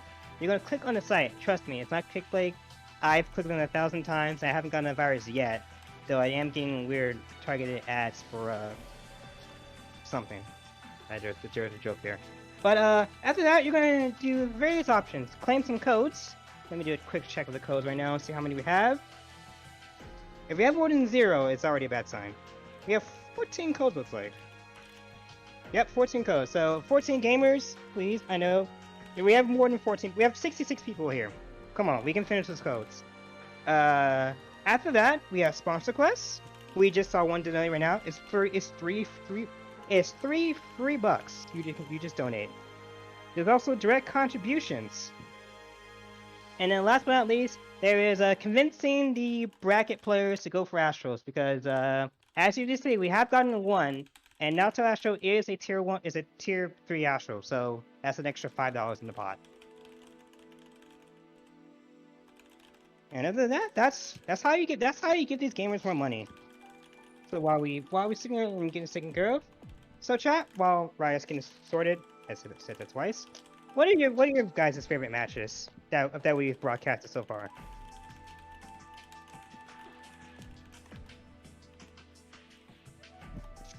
These pants are weird. Well, the Astral Tears. The Astral Tears are. This is gonna sound weird because this is mostly just a side effect of work. Is tier 1s are the highest tier of Astros. They are $20 payouts, and the only way you can get tier 1 Astros are Astros that you have to do raw or like a parry based function. It's like a Hakumen or a Kokonoe or a Noel Astro. Tier 2 Astros are the combo Astros, but they have really hard inputs. They're like, if you have like a Presto Notion or something like a Lychee. Even Tager technically would be like a tier 2 Astro. Because it is a... Wait, it's a 1080. I forgot how many circles that is, 1080. Hold on. Alright, I have laid out the rules for them. Okay. And then tier 1, and then tier 3 Astros are the basic Astros. The raw, I could do 3C or 5A, 5B into Astral.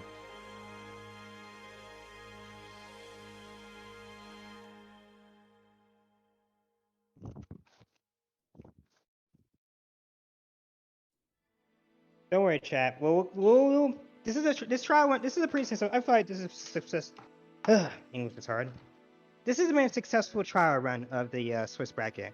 I mean, we could even just call it here, right? We could have our final cut here, but I like for the open Swiss to go to a top cut. Now, what we might do, so like, this was only really close. I mean, because we had an odd number of entrants, I think is why this happened.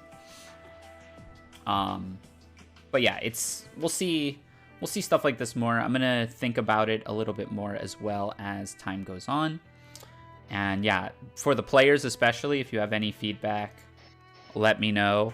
And for the spectators as well, if anything doesn't make sense, just let me know. But so I'll explain how it's gonna go down.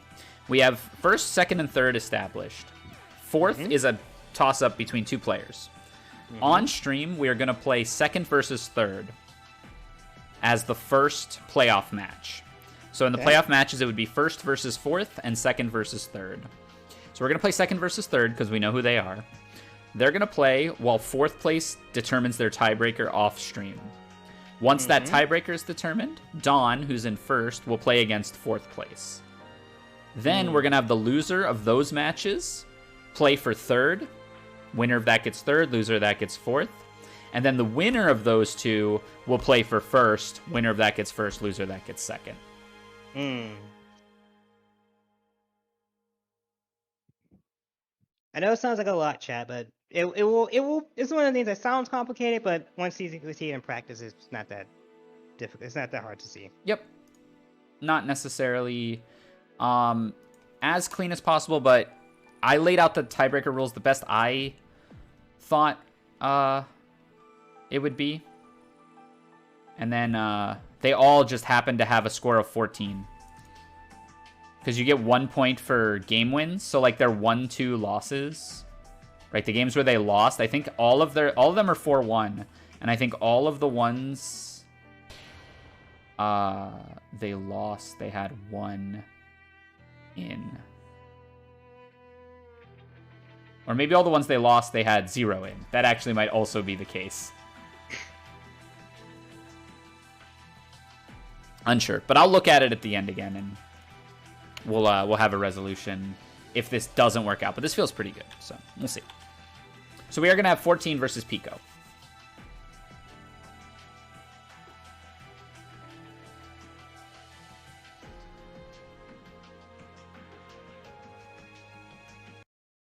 And both players are good to go. Select your character. Oh, looks like Piko started Settle Engine. It's gonna go straight to the Ragna. Yep. Looks like. I like it. Ragna, the Blood Edge.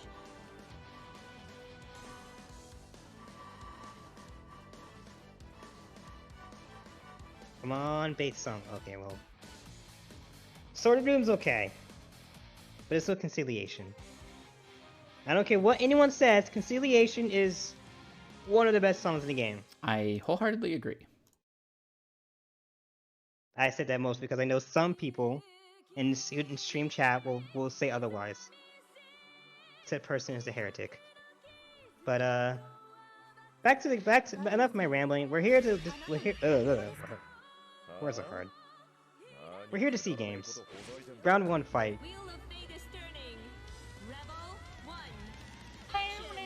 1. Here we go. Nice anti-air. Oh, I did delayed anti-air too. Beta did TC as well. JC. Houses are now set up. The offense taking a good bear. Use the bear just to force out the return neutral. Pressure. But Ooh, Hornet drones. But the problem is now Pico's in a scenario where like 14 is not giving Pico any chance to get in. Which is what you're supposed to do. And Ragna does tend to struggle with his owners. Yeah, but you don't have too many good options to approach. And once it comes down, you just have to be patient. 14 looking very much in control of this match. Moo, not a very common character, and you know, it's hard to know exactly when to take your initiative, but Piko getting a really good combo there.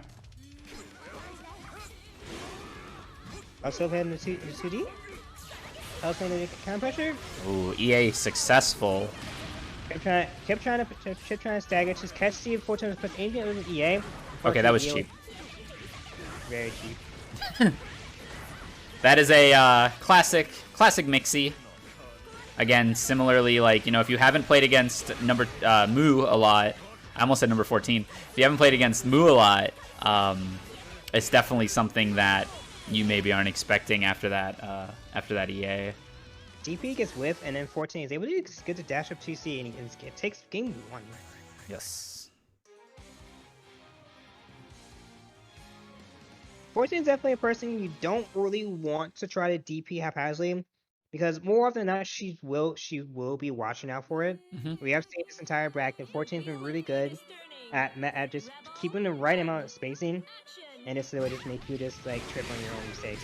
But it's not quite an OS or a safe jump, but it is DP safe pressure, right? So it's gonna be something you gotta be really sure you want to do before trying it. Ooh, that sucks. You have to be careful. Blood type is very big, but it takes a pretty long active move duration. Nice. Piko finally finding his way in with all these jumps and swings, and you know, to his benefit, once he's in, he knows what he wants to be doing. DPs are season. Keep it safe. Nice right in. Jump jab combos.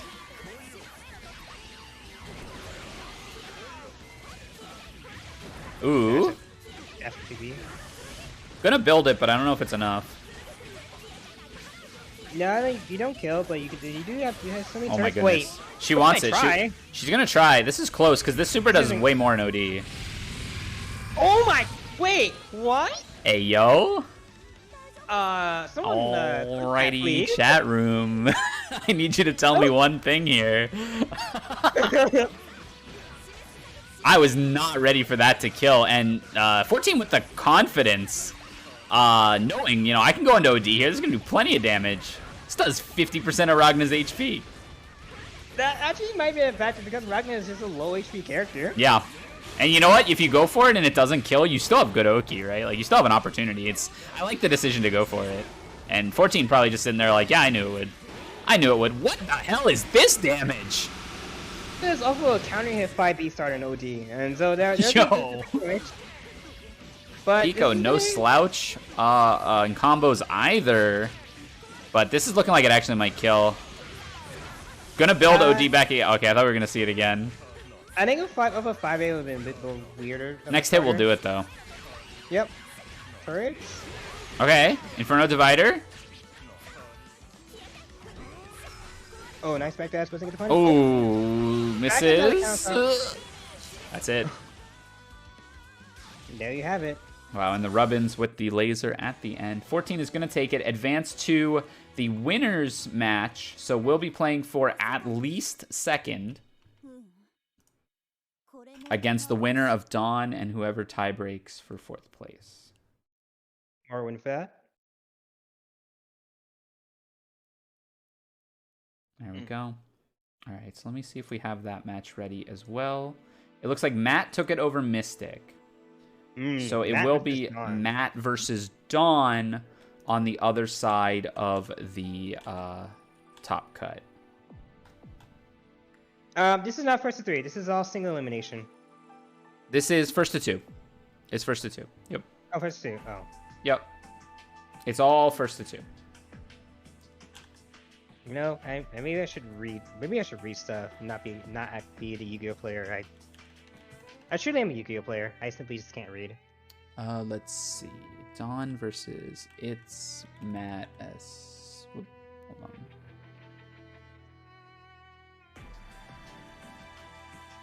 Wait, hold on. QSG, that's it.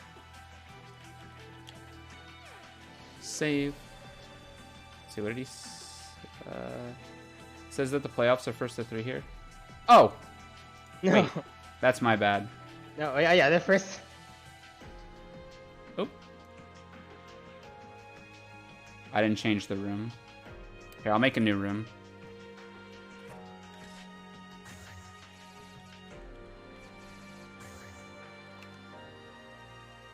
That's my bad. Let me ping them again. And I remade the room.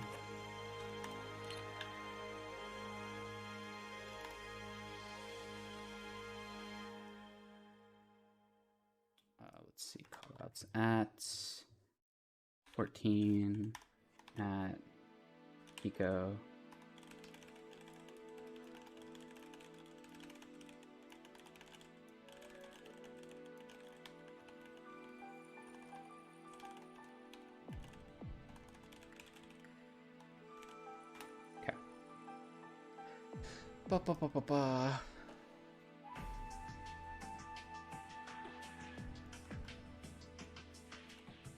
I prefer it first to 3 anyways. I just did not read my own rules. Please select your Happens to the best of us. But yeah, they're back in. Cool. Piko does have the opportunity to still change characters if they're not confident with how the Ragna will play. Ragna, the blooded. Nope, they're gonna stick with it. Let's go to the game. Wow, I'm losing it. Okay. Okay, we're fine. We're fine. We're back. Thank you. Thank you for your patience.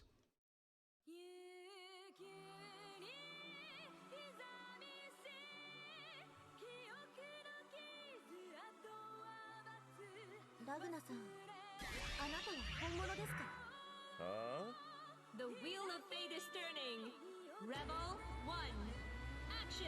Okay, so 14 was in a dominant position here. Hopefully that momentum drop does not affect either player too terribly much. Well, JC, and like, get to pick up a Blazer. You want to press sequence, staggers. Oh, he punished the DP. It's not gonna burst. Actually, it is his death here. Oh, drop the combo. The commentator's cursed, but the DPRC on the scramble will take it for 14. That actually kind of worked, because that being 14 didn't have to use OD for that. So that drop mode was actually pretty optimal. With throw, there's a 5B. Such a good button, he's gonna get almost 4K, he's gonna run up to try and chasing the corner. Nice air to catch to try to fall just right there. It's a good start for Piko here. Good pickup. Look. Might decide to cash out, might just save it for an RC.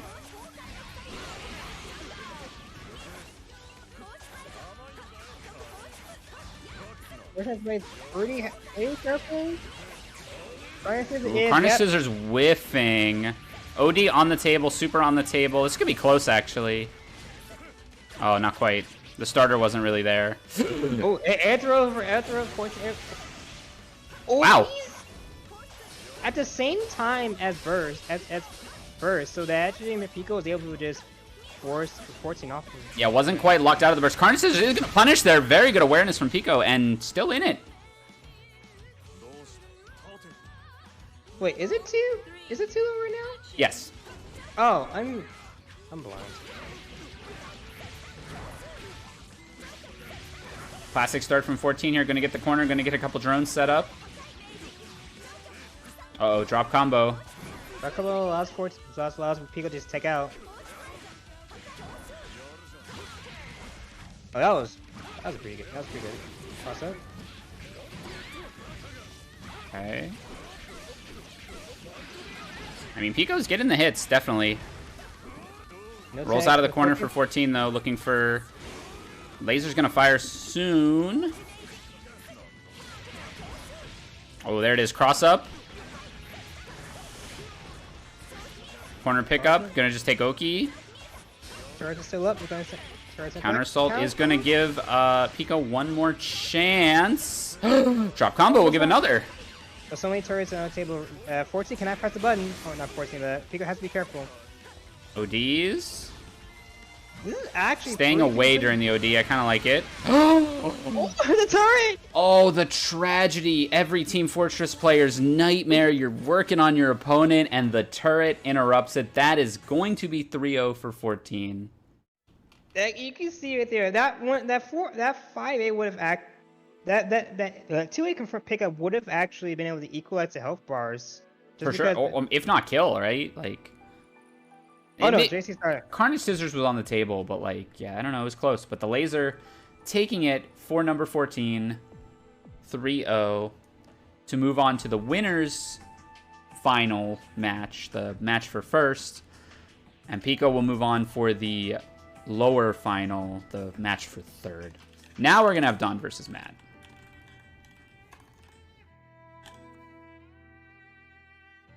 You know, I wish I had a laser around a turret around life just to help watch my back. Yeah, if nobody got my back, I know turret got my back.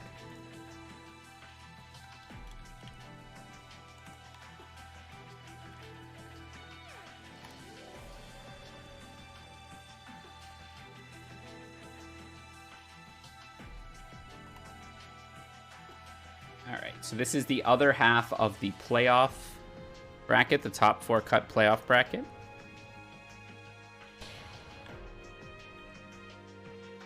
Don coming in on a 5-0 here, looking really strong in the Swiss. But the Swiss results don't matter anymore. It just got you to this point. Please select your character. Relius Clover. Matt, Thinking about the Naoto. We did see this in the Swiss, I believe. Oh, no, we didn't. This is the first. Yes, but... this is their first opportunity playing. Winner of this will play against 14. Loser of this will play against Piko.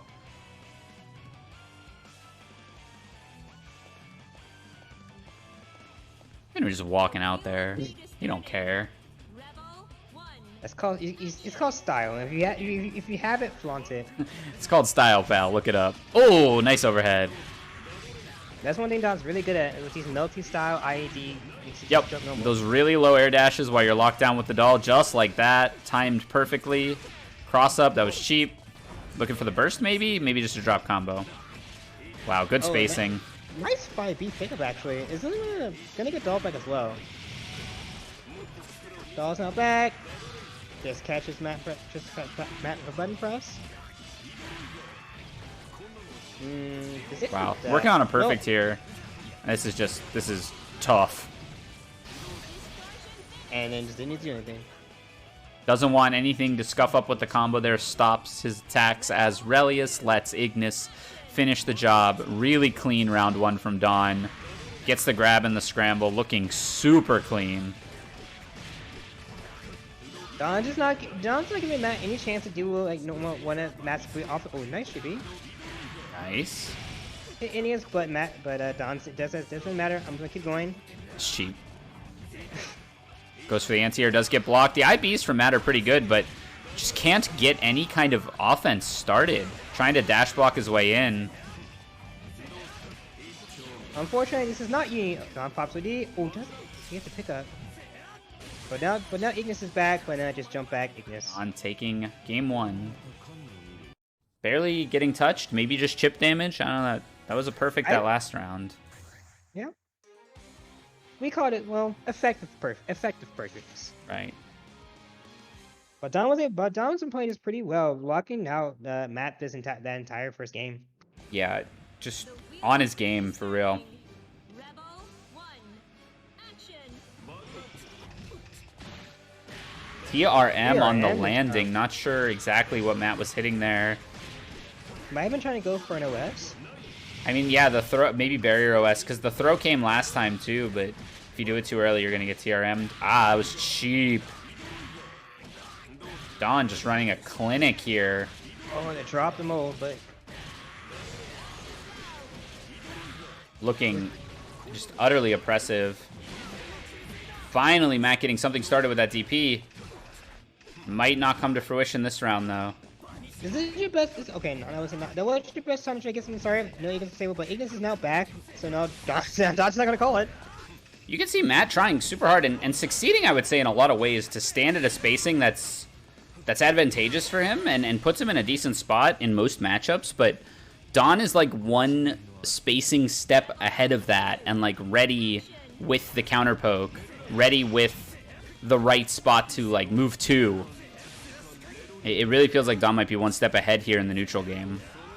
Oh, nice right now. But and there's spot dash finally. Just takes the OD, I guess, to get Doll Meter back. Yep. And can do it. Oh, can't get the side swap, but makes the confirm a little easier too. Cheap. Gross. That's cross up. Diaboros. Raising Storm. Extend. One more knockdown, and I mean, a chunky hit here could actually end it.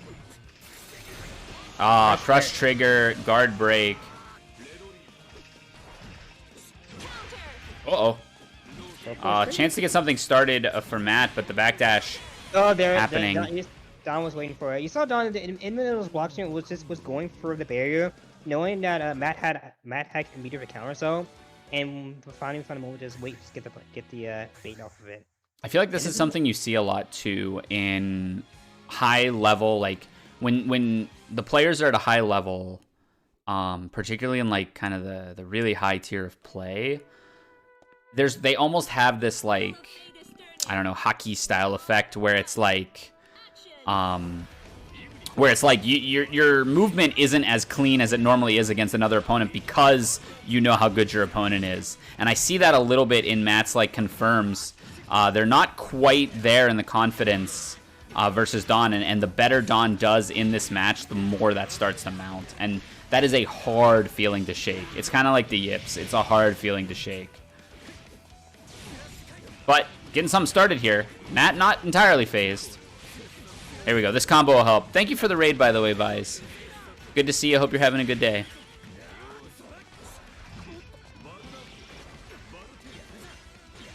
Okay, goes low for the first time. Matt ready for it. Gets the crush trigger again. No barrier guard.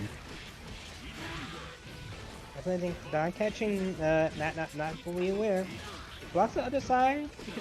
Oh, nice anti-air. But this is gonna kill. Match point for Don to try to move on to the match for first. I gotta say, this Don that I've seen in the last few BlazBlue opens has looked nearly unstoppable. I can't even like pretend. Don's going to a turn and says, "I am tired of losing to these 14s, these ice cools, these A drops, these killer kitties. This is the reign of Don in these brackets. I will become the. This is the start of my streak." I mean, if Don's going to Frosty Faustings, look out, people. Because this is looking so clean in every match, just ready for every situation. 3-0 Don. And this is settles it. Next, it will be Don versus 14 to determine who gets first place. And judging by the fact we did see Don 2-0 14 last off stream. This does raise the question: will we see a potential repeat? Unibrain. Unibrain, melty brain, French. That's just French bread brain. All right, so That will now make it's Dawn versus 14 as the first place match, and Piko versus Matt as the third place match. So we're going to do them first.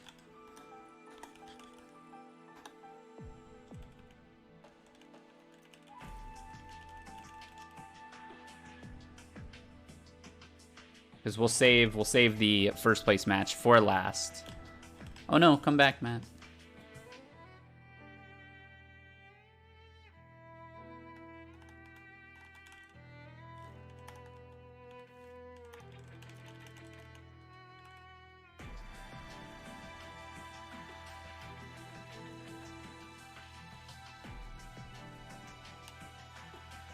Okay.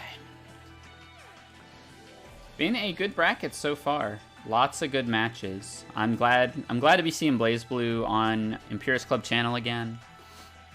Glad to be back hosting. What has been your favorite match? My favorite match so far? Ooh, I'd have to look back. Back down, a trip down memory lane. I'm looking at the matches right now. We need to get Dawn out of here.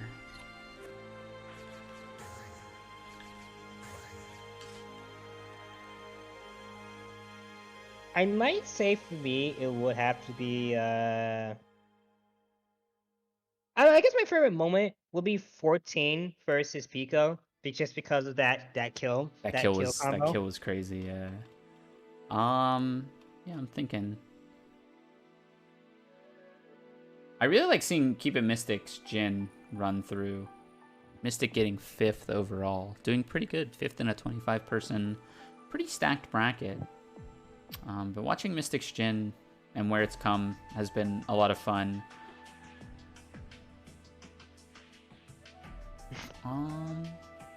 Okay, so we're gonna have Matt versus Piko, and then I'm gonna have to make another room because I had to boot Dawn for space.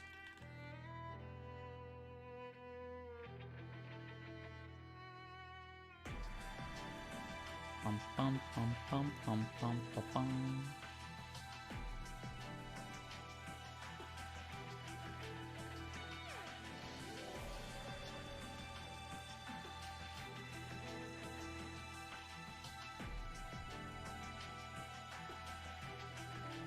We're just gonna wait on Piko. One moment. Okay, good. Piko sees it. We'll be on the way. Winner of this will be in the money. We are at $76 in the match arena. We have 12 codes left. If you haven't redeemed a code and you're watching, you can follow this link right here. You can click claim code on the right, sign in, and contribute 25 free cents to the pot. We can do that 12 more times. There's also a sponsor quest you can fill out that will add even more to the pot.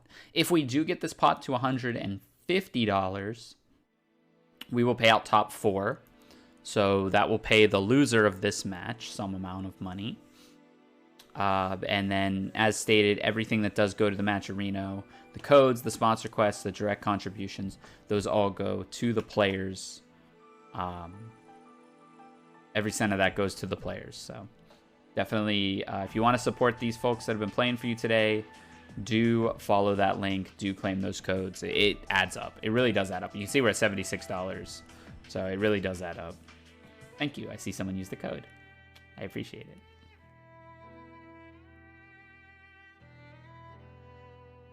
A couple people use the code. Good to see. And if you're in this tournament, you should definitely have used your code, because that money could go to you.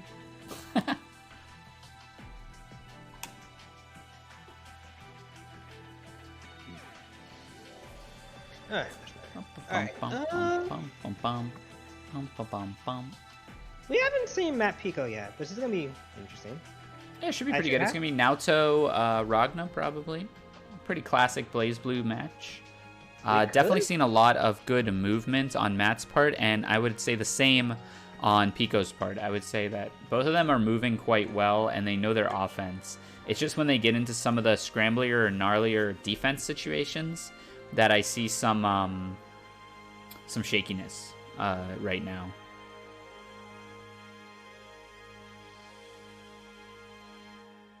If you are just joining us for the first time, my name is Ryer. This is the Impurist Club channel, joined by Fedbab today, one of our commentators. On the Impurist Club channel, we are WASD, an online and offline tournament organization platform. We run 4 online tournaments a week for various fighting games, largely anime. And once a month, we run an offline tournament in the New York area, New York's Chinatown. We also run once a year a bigger event, collaborating with a couple other organizations called Crossover Arc. And you can find all that information on the Discord if you join our Discord, or through various commands such as !crossover, !live, and !WASD. Perfect timing. There's Piko. Let's get it started.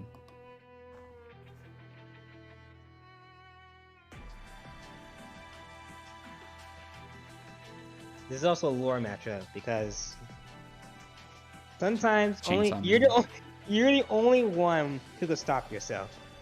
I know that to be true. When it's like midnight and I have a craving for some ice cream, only I can stop myself. I finally found the person who's been responsible for ruining my life.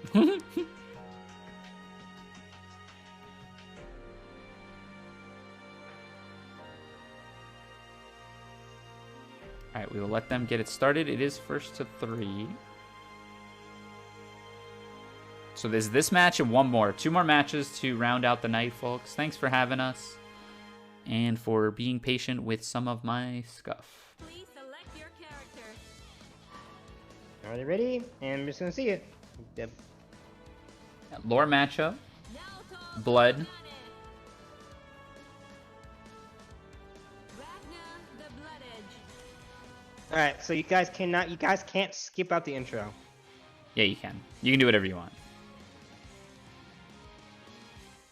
I would prefer if you didn't skip out the intro. But hey, commentator's word is almost law. Hey. It was just the one time, guys. You don't have to skip it.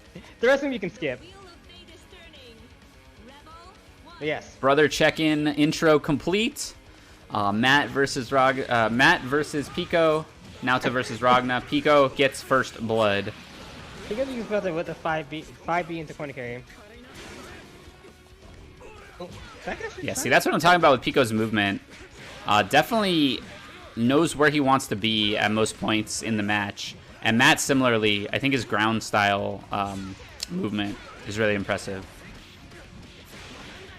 Nice 5 anti-air. Oh my goodness, here we go. BDTC, just straight Both DP. players willing to reversal, not afraid to show it. JC catches a slash K. Piko going straight for the RC. Will not kill, but you're gonna go for meaty? Nope. No Carnage Scissors stand out there. Gets the safe jump. 100 meter on deck. This is gonna hurt. It won't be a kill though. Goes for kind of a reset / pressure situation. Oh my goodness, the whiffs. Dagger. Oh, nice DP. It's gonna happen. Oh, they're both waiting for it. There it is. No kill though. 999 damage. You need a little more than that. OD to stay in the air. EA right in the gut. I was gonna say DPRC into DP, but Rebel that's too much. Too dank. that is too base. It's way too dank. Thursday is now Ooh, nice. dank Thursdays. Both players gonna give it these pickups. It's air, not barrier, or yeah, ground to air, not barrier guarded. Punishes a stagger with DP. Matt getting initiative again. Gonna have the corner here. Gonna have 50 meter for any kind of RC to extend pressure. Might use a rush punch into RC. There's nope. Go straight for the overhead. Staggered normal's paying off. ODs? Oh, they just straight choose run under. The classic skull hat technique, running underneath, has all this OD. Oh, There's a gap. Draw. Oh no. And God damn. You love to see it.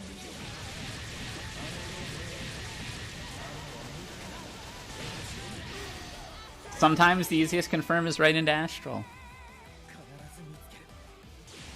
Whoever said that, I'm going to need to have a long talk with them. All right, so 1-0 to Matt. We are first to 3.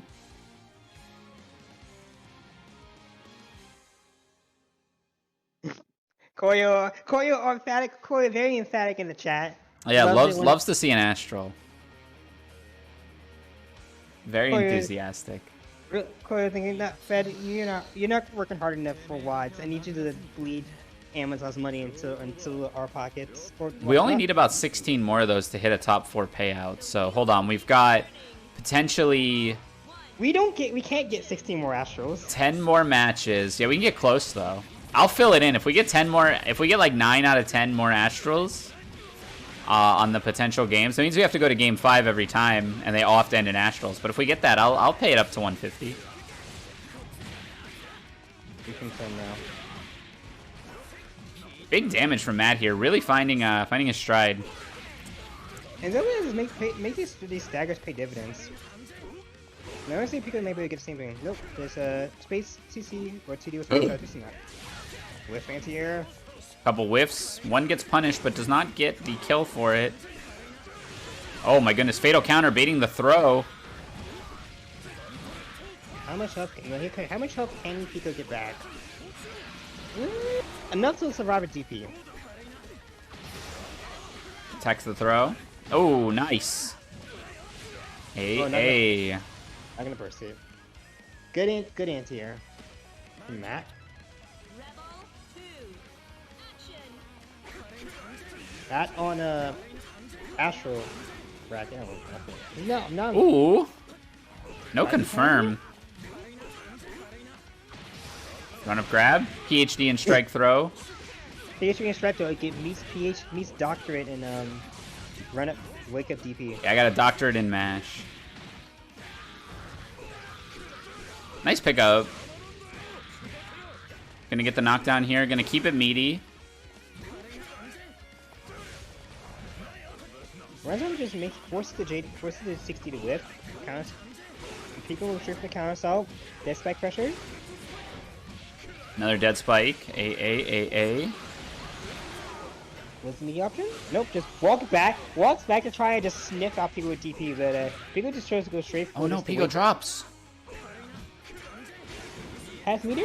Frame Oh. trap. I guess thought the no cancel was coming, perhaps.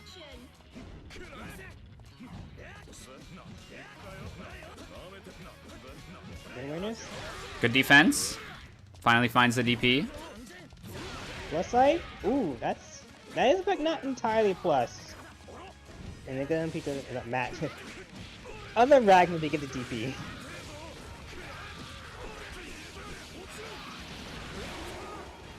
Wait, I just realized, why do they have the same color? They're the same person.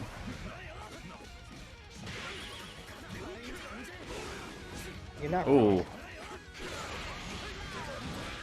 Nice confirm from Pico here, looking for the kill. I don't. Nope. No, definitely not. Nice jump to death spike. Now Matt has to. That has to be careful. Oh my goodness. Yes, stagger to go to overhead. Goes And to Pico 1-1. actually- Looking pretty close. Yeah. This is for the money. This is a, I guess, $7 money match. Is this? Wait, hold on. I guess it'll be $8 because I didn't do my deposit. Yeah, it's something like a $7-8 money match here. Could be even more if you finish those Matcherino codes.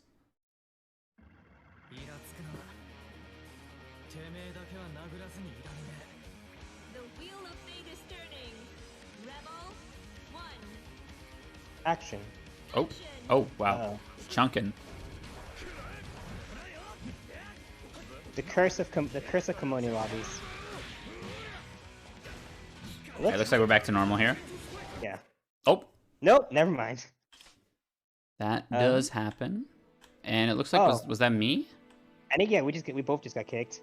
Most unfortunate. The ghost of Komoni said, if my lobbies are cursed, then your lobbies are also cursed. Let me just,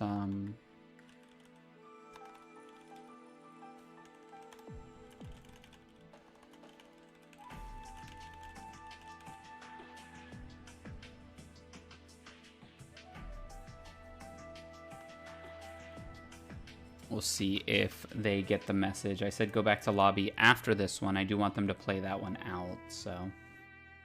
Sorry, everyone. It's really chugging along at the end of this bracket, huh? It's unfortunate. But we still... At least the game wasn't cut entirely. And we'll have another game after this if they do go back to the lobby.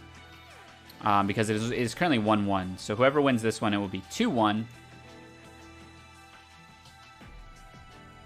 So, right, I almost said Koyo. Ignore me, I'm tired. Who are you placing your bets on in terms of between Dawn and 14? Between Dawn and 14, like I said, I'm a huge 14 fan. I really want to see 14 win, but the way Dawn has been playing today and in general, I would not be surprised to see Dawn take it. It is first to 3, which gives 14 a little more wiggle room and a little more time to adapt and such. But, I don't know. You could wonder if Dawn already has long since developed the counterplay. And would not surprise me. We've seen a lot of character-specific stuff, it seems, from Dawn. So I wouldn't be surprised to see some... Okay, Matt won that game and they went back to the lobby. Perfect. Thank you for being so cooperative. I love you all.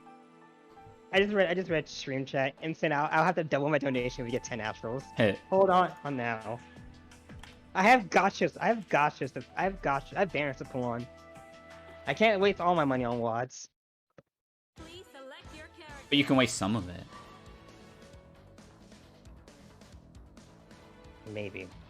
Okay, so it is 2-1 Matt right now. We're looking for a first to 3. We will, and the worst, the funny part is, we'll never know if that match ended with an Astral or not.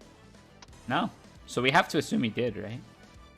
I mean, the stipulations were matches on stream Astral, so otherwise you could say every on stream match, off stream match ended with an Astral. That's true. All right, looking a lot better here. Okay, thank you much. And this is going to be match point for Matt, and Piko said, "Okay, enough of Piko said enough of his colors. I am the real, me. You're just a fake. I am the real. You're just a cheap imposter. I am the. Oh, good start for Matt there. Round start, Ragna.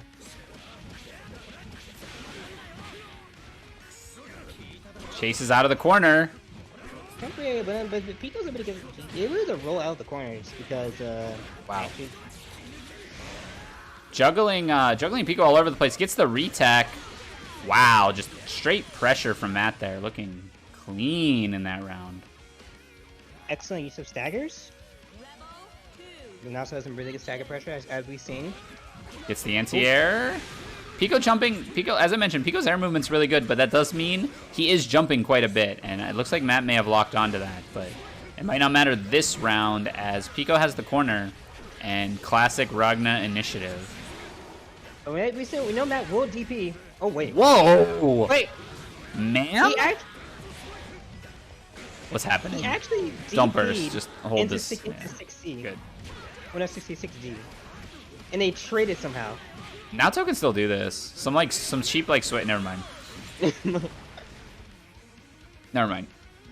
Imagine if he swayed on a DP though. That's what I was thinking. Some kind of cheap sway cheekiness.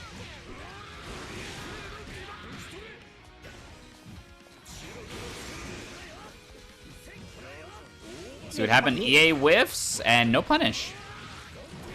Most unfortunate for Matt there. Got kind of an awkward jump angle. Oh! Let it all hang out with that Death Scythe. So delay the JC just enough to force the not the inflated whiff. Nice whiff punish. Looking good for Piko. 2-2. And you see, Piko made the adjustment of just delaying the options enough, and just making your air movement just random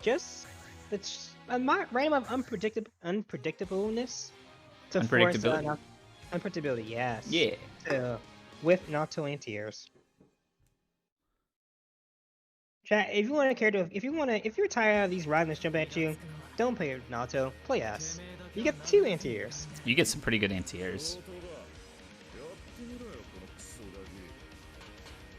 Not as propaganda, trust me. 100% not clickbait.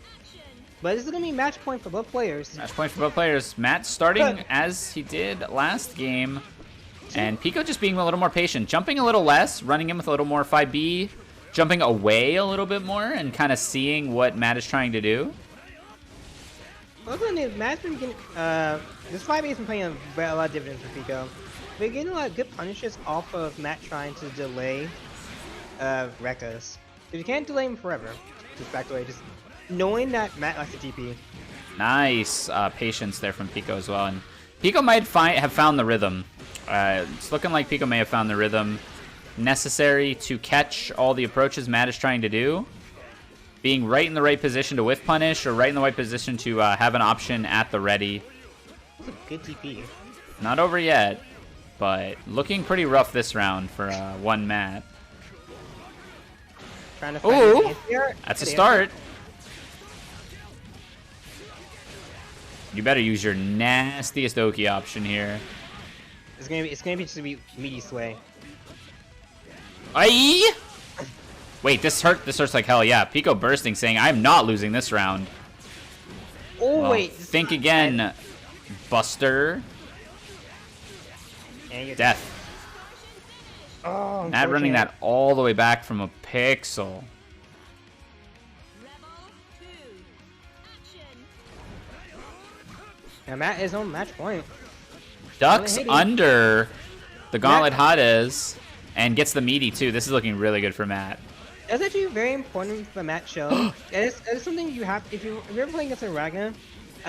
You can just duck over the second hit Gauntlet Hades, and that is entirely a free punish. Yep, you just got to make sure the first hit you're not ducking, and then Ooh, nice you're good to swing. go. But this is looking like Matt's game. Overdrive. Easy kill. That'll do it. Matt will take third place in WASD Open number 23. Piko taking fourth, no slouch. But Matt will take some money home. Where you see JC? Unfortunate whiff, but a nice swing. Yep, Take it. busted You can out see it. all the stuff at the end there. Going for the super. That super does kill. And good, Dom was just able to join back in. It's good, because I saw that I had booted him, but apparently that doesn't matter. Don Freeman joined us. No, I mean, song advantage, right? It's very important. Match Arena just gotcha for FGC players. Imp, look, I'm just saying, Imp. There's some couple of really important banners that I'm pulling on. That's just gotta work for me here. Well, we see Don, Framo, Radius, and alright, get this show in a row. I'm here to collect my second trophy, my second trophy in a row. I gotta get the streak going. But Fortune says, alright, I'm here to stop you. I'm gonna stop you right there. Yep. And unlike a double elim, there is no winner's side advantage here. Like, Don did beat 14 in what was kind of the winner's finals equivalent, right? The last match for the 5-0. Even though Don won that, this is just a straight first to 3 for first place. And loser gets second. So it's kind of like a grand finals that's already been reset. Oh, that's I see it. Fortune went for me to jump back and instead of hit the Ignis, but Don is sending Ignis in from all angles and getting a ton of really good confirms here. both players popped OD immediately, but Don's gonna get the experience, which is because That was cheeky. One thing I can see, though, is if 14 doesn't have a chance to set up, she is subject to everything Don can do with the doll. The doll needs far less setup than the turrets. But once we're here, Relius can't really send Ignis out as freely. So it's almost like it almost feels like it starts off fairly Relius advantaged in the ranged game, but as soon as a couple turrets drop, then it's Moo's favorite. But you do see one thing about the doll is that Dawn is nice one after. Nice Dawn catch. is going to destroy out Ignis as much as possible, even if risking running out of doll gauge, because shutting down 14's game plan is more important than trying to like then start your own, right? Like it's more effective to counter their game plan than to enforce your own, and that happens a lot in a lot of kind of awkward matchups. However, EA might actually... Oh, no need even. I was going to say, like, getting into EA here might kill. Also, because you can see, the lasers don't actually force Ignis to dip. 14 has to use a normal to do it, and that also will put a halt for momentum. Uh-oh. Dawn's staying very aggressive here while no turrets are live. Now has to start blocking. Stagger pressure into the overhead is going to do it. Confirm. We get 2 turrets. Welcome to hell. Just hold the neutral. Just so much plus ones. Dawn always willing to block though. No slouch in the defense department. Confident in his defense. Just says, you know, you gotta open me up. Oh, the counter assault was just out of range. It couldn't go for the dangerous defense. Yeah, the only danger... I am the danger, Skylar, says number 14. And takes that round with a near perfect.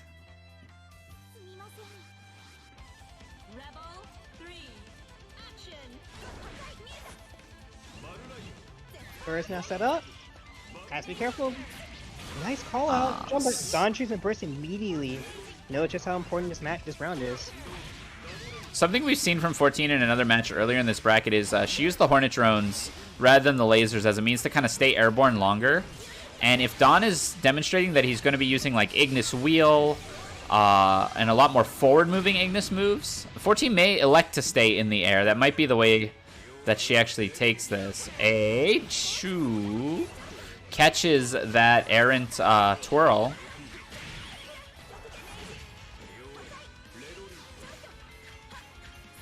Pressure.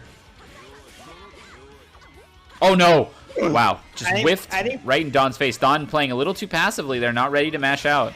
I think 14 is trying to call out a twirl. Oh, fatal? With DP. This is a nice starter for Dawn. The best. Still not a ton of damage, right? Relius isn't a damage churning machine. Oh my goodness! That chase was so clean. Unfortunately, the combo dropped. OD? Oh, nice. Waits for the twirl. Dawn going with a lot of Media burst pretty proactive twirls. Pressure, chases the backdash. Oh, that is so cheap. Which side do you have to block this? He just stops in midair. 1-0 start for Dawn here.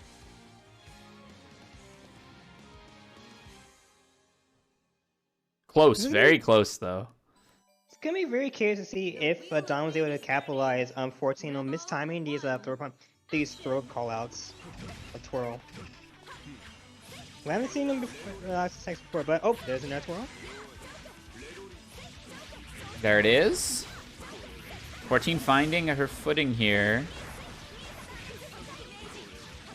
A lot of times when we see the round start like this, it ends pretty quickly. All it takes is, yeah, one overhead or one low. Meter on deck. Next hit will do it, and you are in a crappy situation. Doesn't confirm off of the ID. Oh, my lasers! Oh, wasn't so outside. Reversal super, gonna get counter hit. 14 wanting edit. What is happening? Wait, what? She like slid through, she rolled through the doll, the back side of the hitbox for Relius hit 14. Then there was no pickup, but like that looks super funky. Very cursed.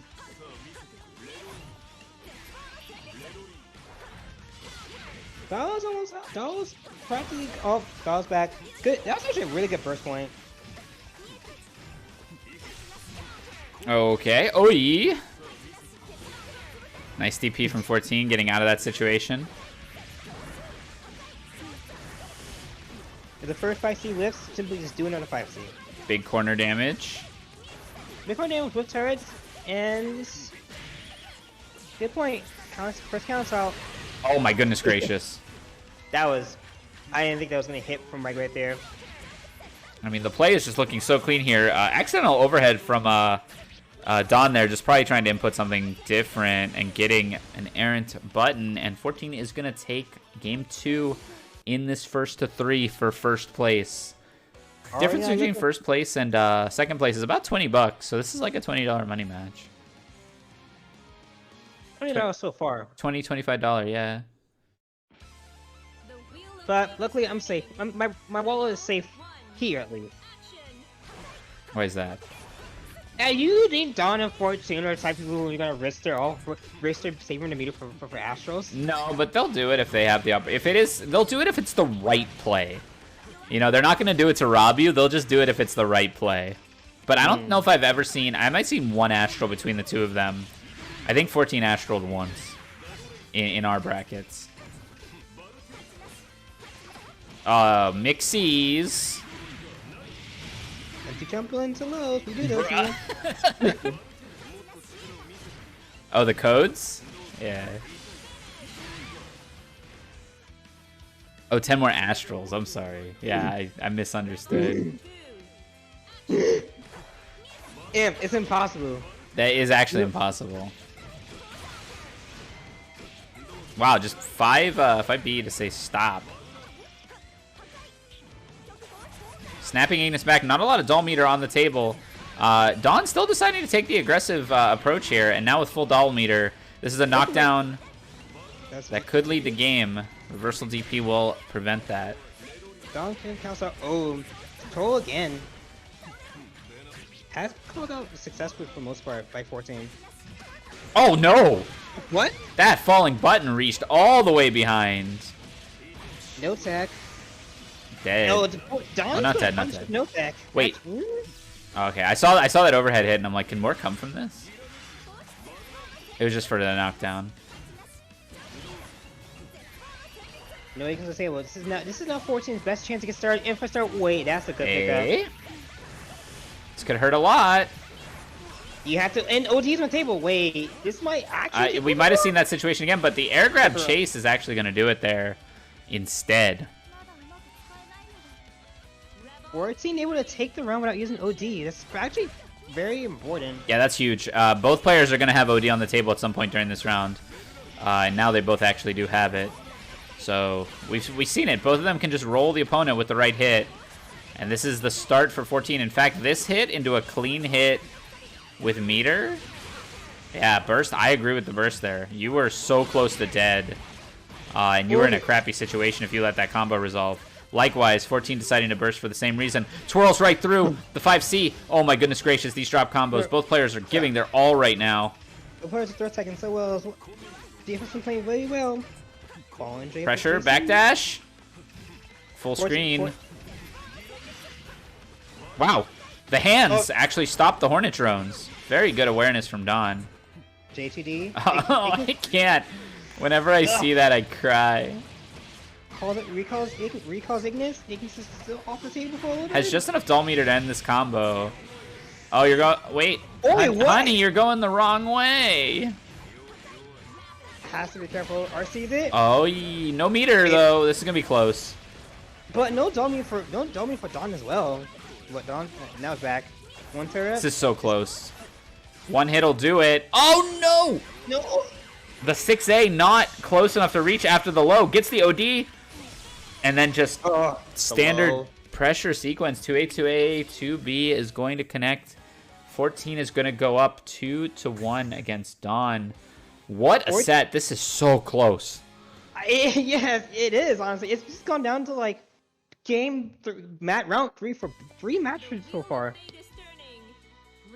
14's playing on match point. Or, not match, but a match game.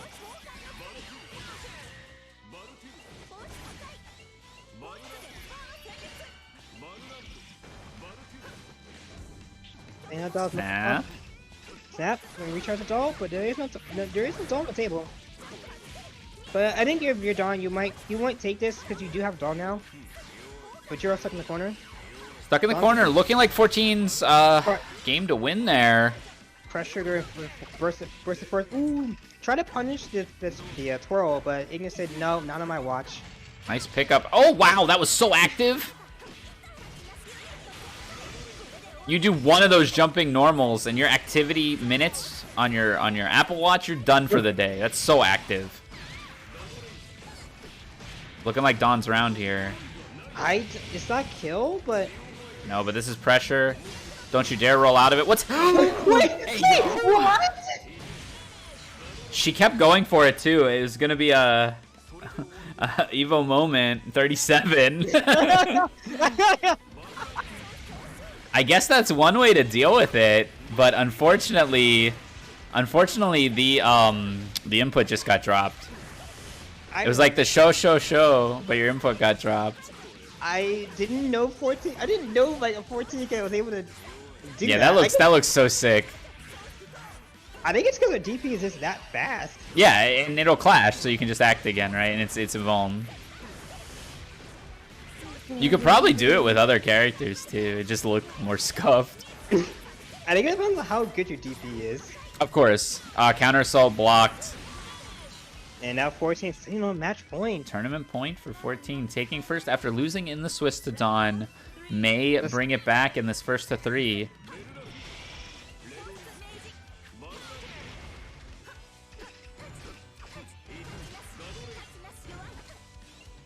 I beat it. Down for stop pressure.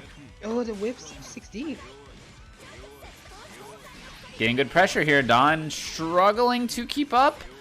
Decent blocks is back in it. The jabs take it. Dawn is out. No more drones. Time to go in. Summons Ignis. Ignis gets slapped away. Oh my goodness. Oh, dangerous defense. Oh my gosh. Try to stay air as much as possible, because there were just points where Don can't actually go for 60. Oh, air throw. Wait, this is huge. Don not trying to take any risks here, trying to stay way away. Ends up getting air grabbed for his passive play. Yeah, you better.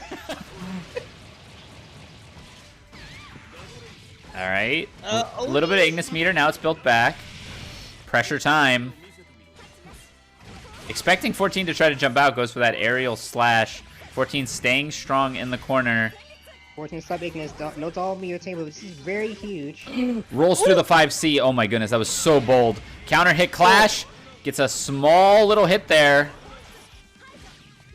But it will slap Ignis. This is gonna be meter on the table for both players. Gonna run Ignis in. Does get the hit. 14 maybe thought she was on the other side. I don't think this is. Oh, this is so close. Time actually. Time, yeah. Ignis is dead, but you gotta stay alive. You gotta stay alive. 2 seconds. Oh my goodness. God. Don taking it on time to make it 2-2.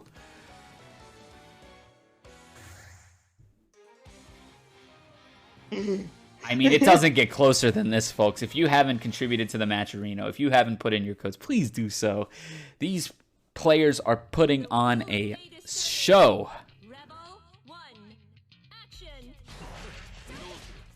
Okay. I mean, neither player phased here. Don getting the start of game 5, though.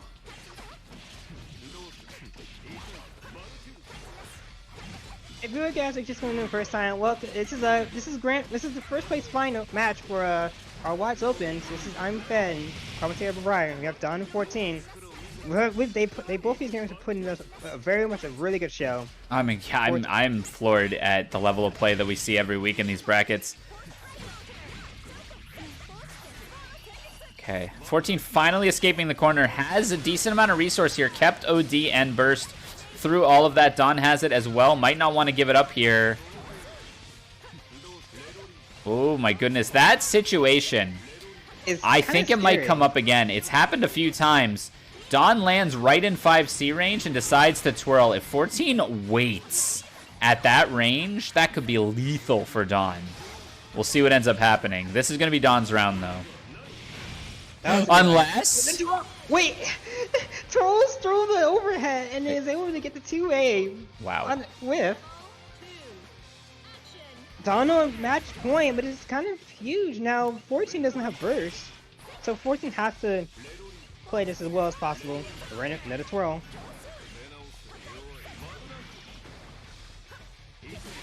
Nice.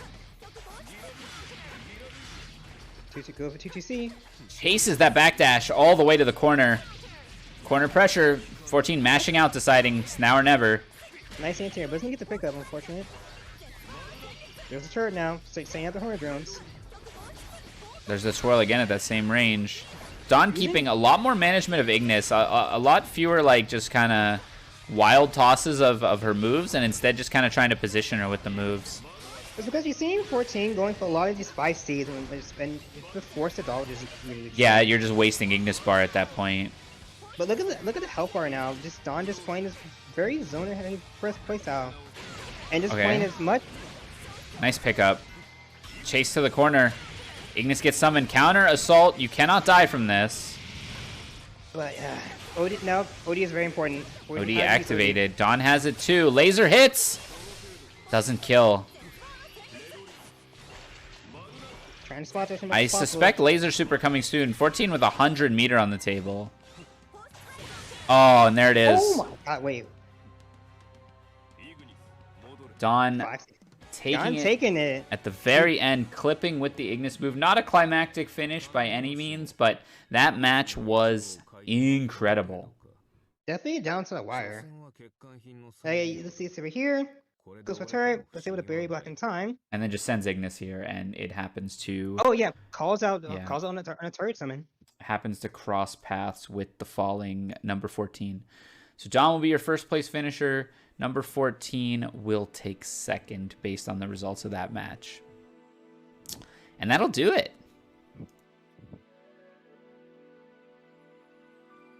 Is this the reign of, is this the beginning of Dawn's reign? I see. It could be. It's good to see 14 back after a few weeks of not seeing her. Definitely coming in, strutting her stuff, but Dawn keeps improving. Yeah, that set was one for the ages. Definitely want to highlight that one in a future date. But yeah, thanks for tuning in, everybody. I hope you had fun. We do BlazBlue every Thursday here on the Imperius Club channel on WASD.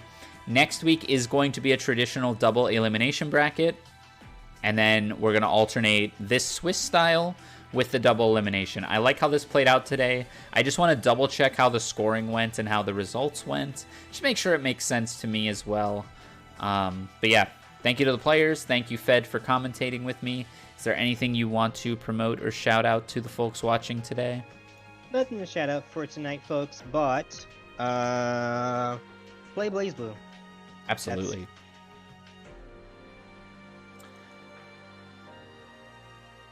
As for me, my name's Ryer. I'm a tournament organizer and VTuber, excuse me. I help a lot here on Imperius Club's channel. I have a channel of my own. You can find me at twitch.tv/RyerVT. Lately, I've been playing a lot of card games and kind of variety stuff. I play Melty Blood from time to time, but really it's fighting game stuff I kind of do over here, and I do more other stuff over there. You can also follow me on Twitter if you follow that link and find it on there. As mentioned, this is WASD on the Imperius Club channel. We're an online and offline tournament organization platform. We run 4 online brackets a week for Melty Blood Type Lumina, Grand Blue Fantasy Versus, BlazBlue Central Fiction, and Under Night in Birth, EXE Late CLR. If you like any of those games, definitely give us a visit.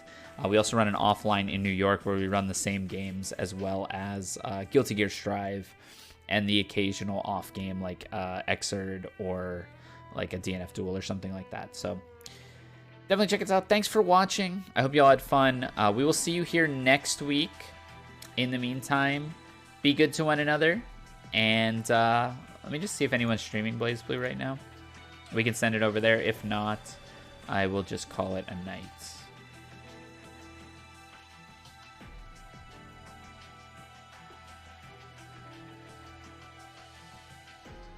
Dawn is streaming. Dawn, are you going to keep going? I see you in the chat. Are you going to keep playing? No. I'm going to send it there anyways. Give Dawn a big congrats. And we will catch you next week. All right, Don. You got yourself a pretty solid throne now. Now everyone's might be coming out for you to take your title. Yeah. All right. Congrats to the champ, and we'll catch y'all next time. Bye-bye. Good night.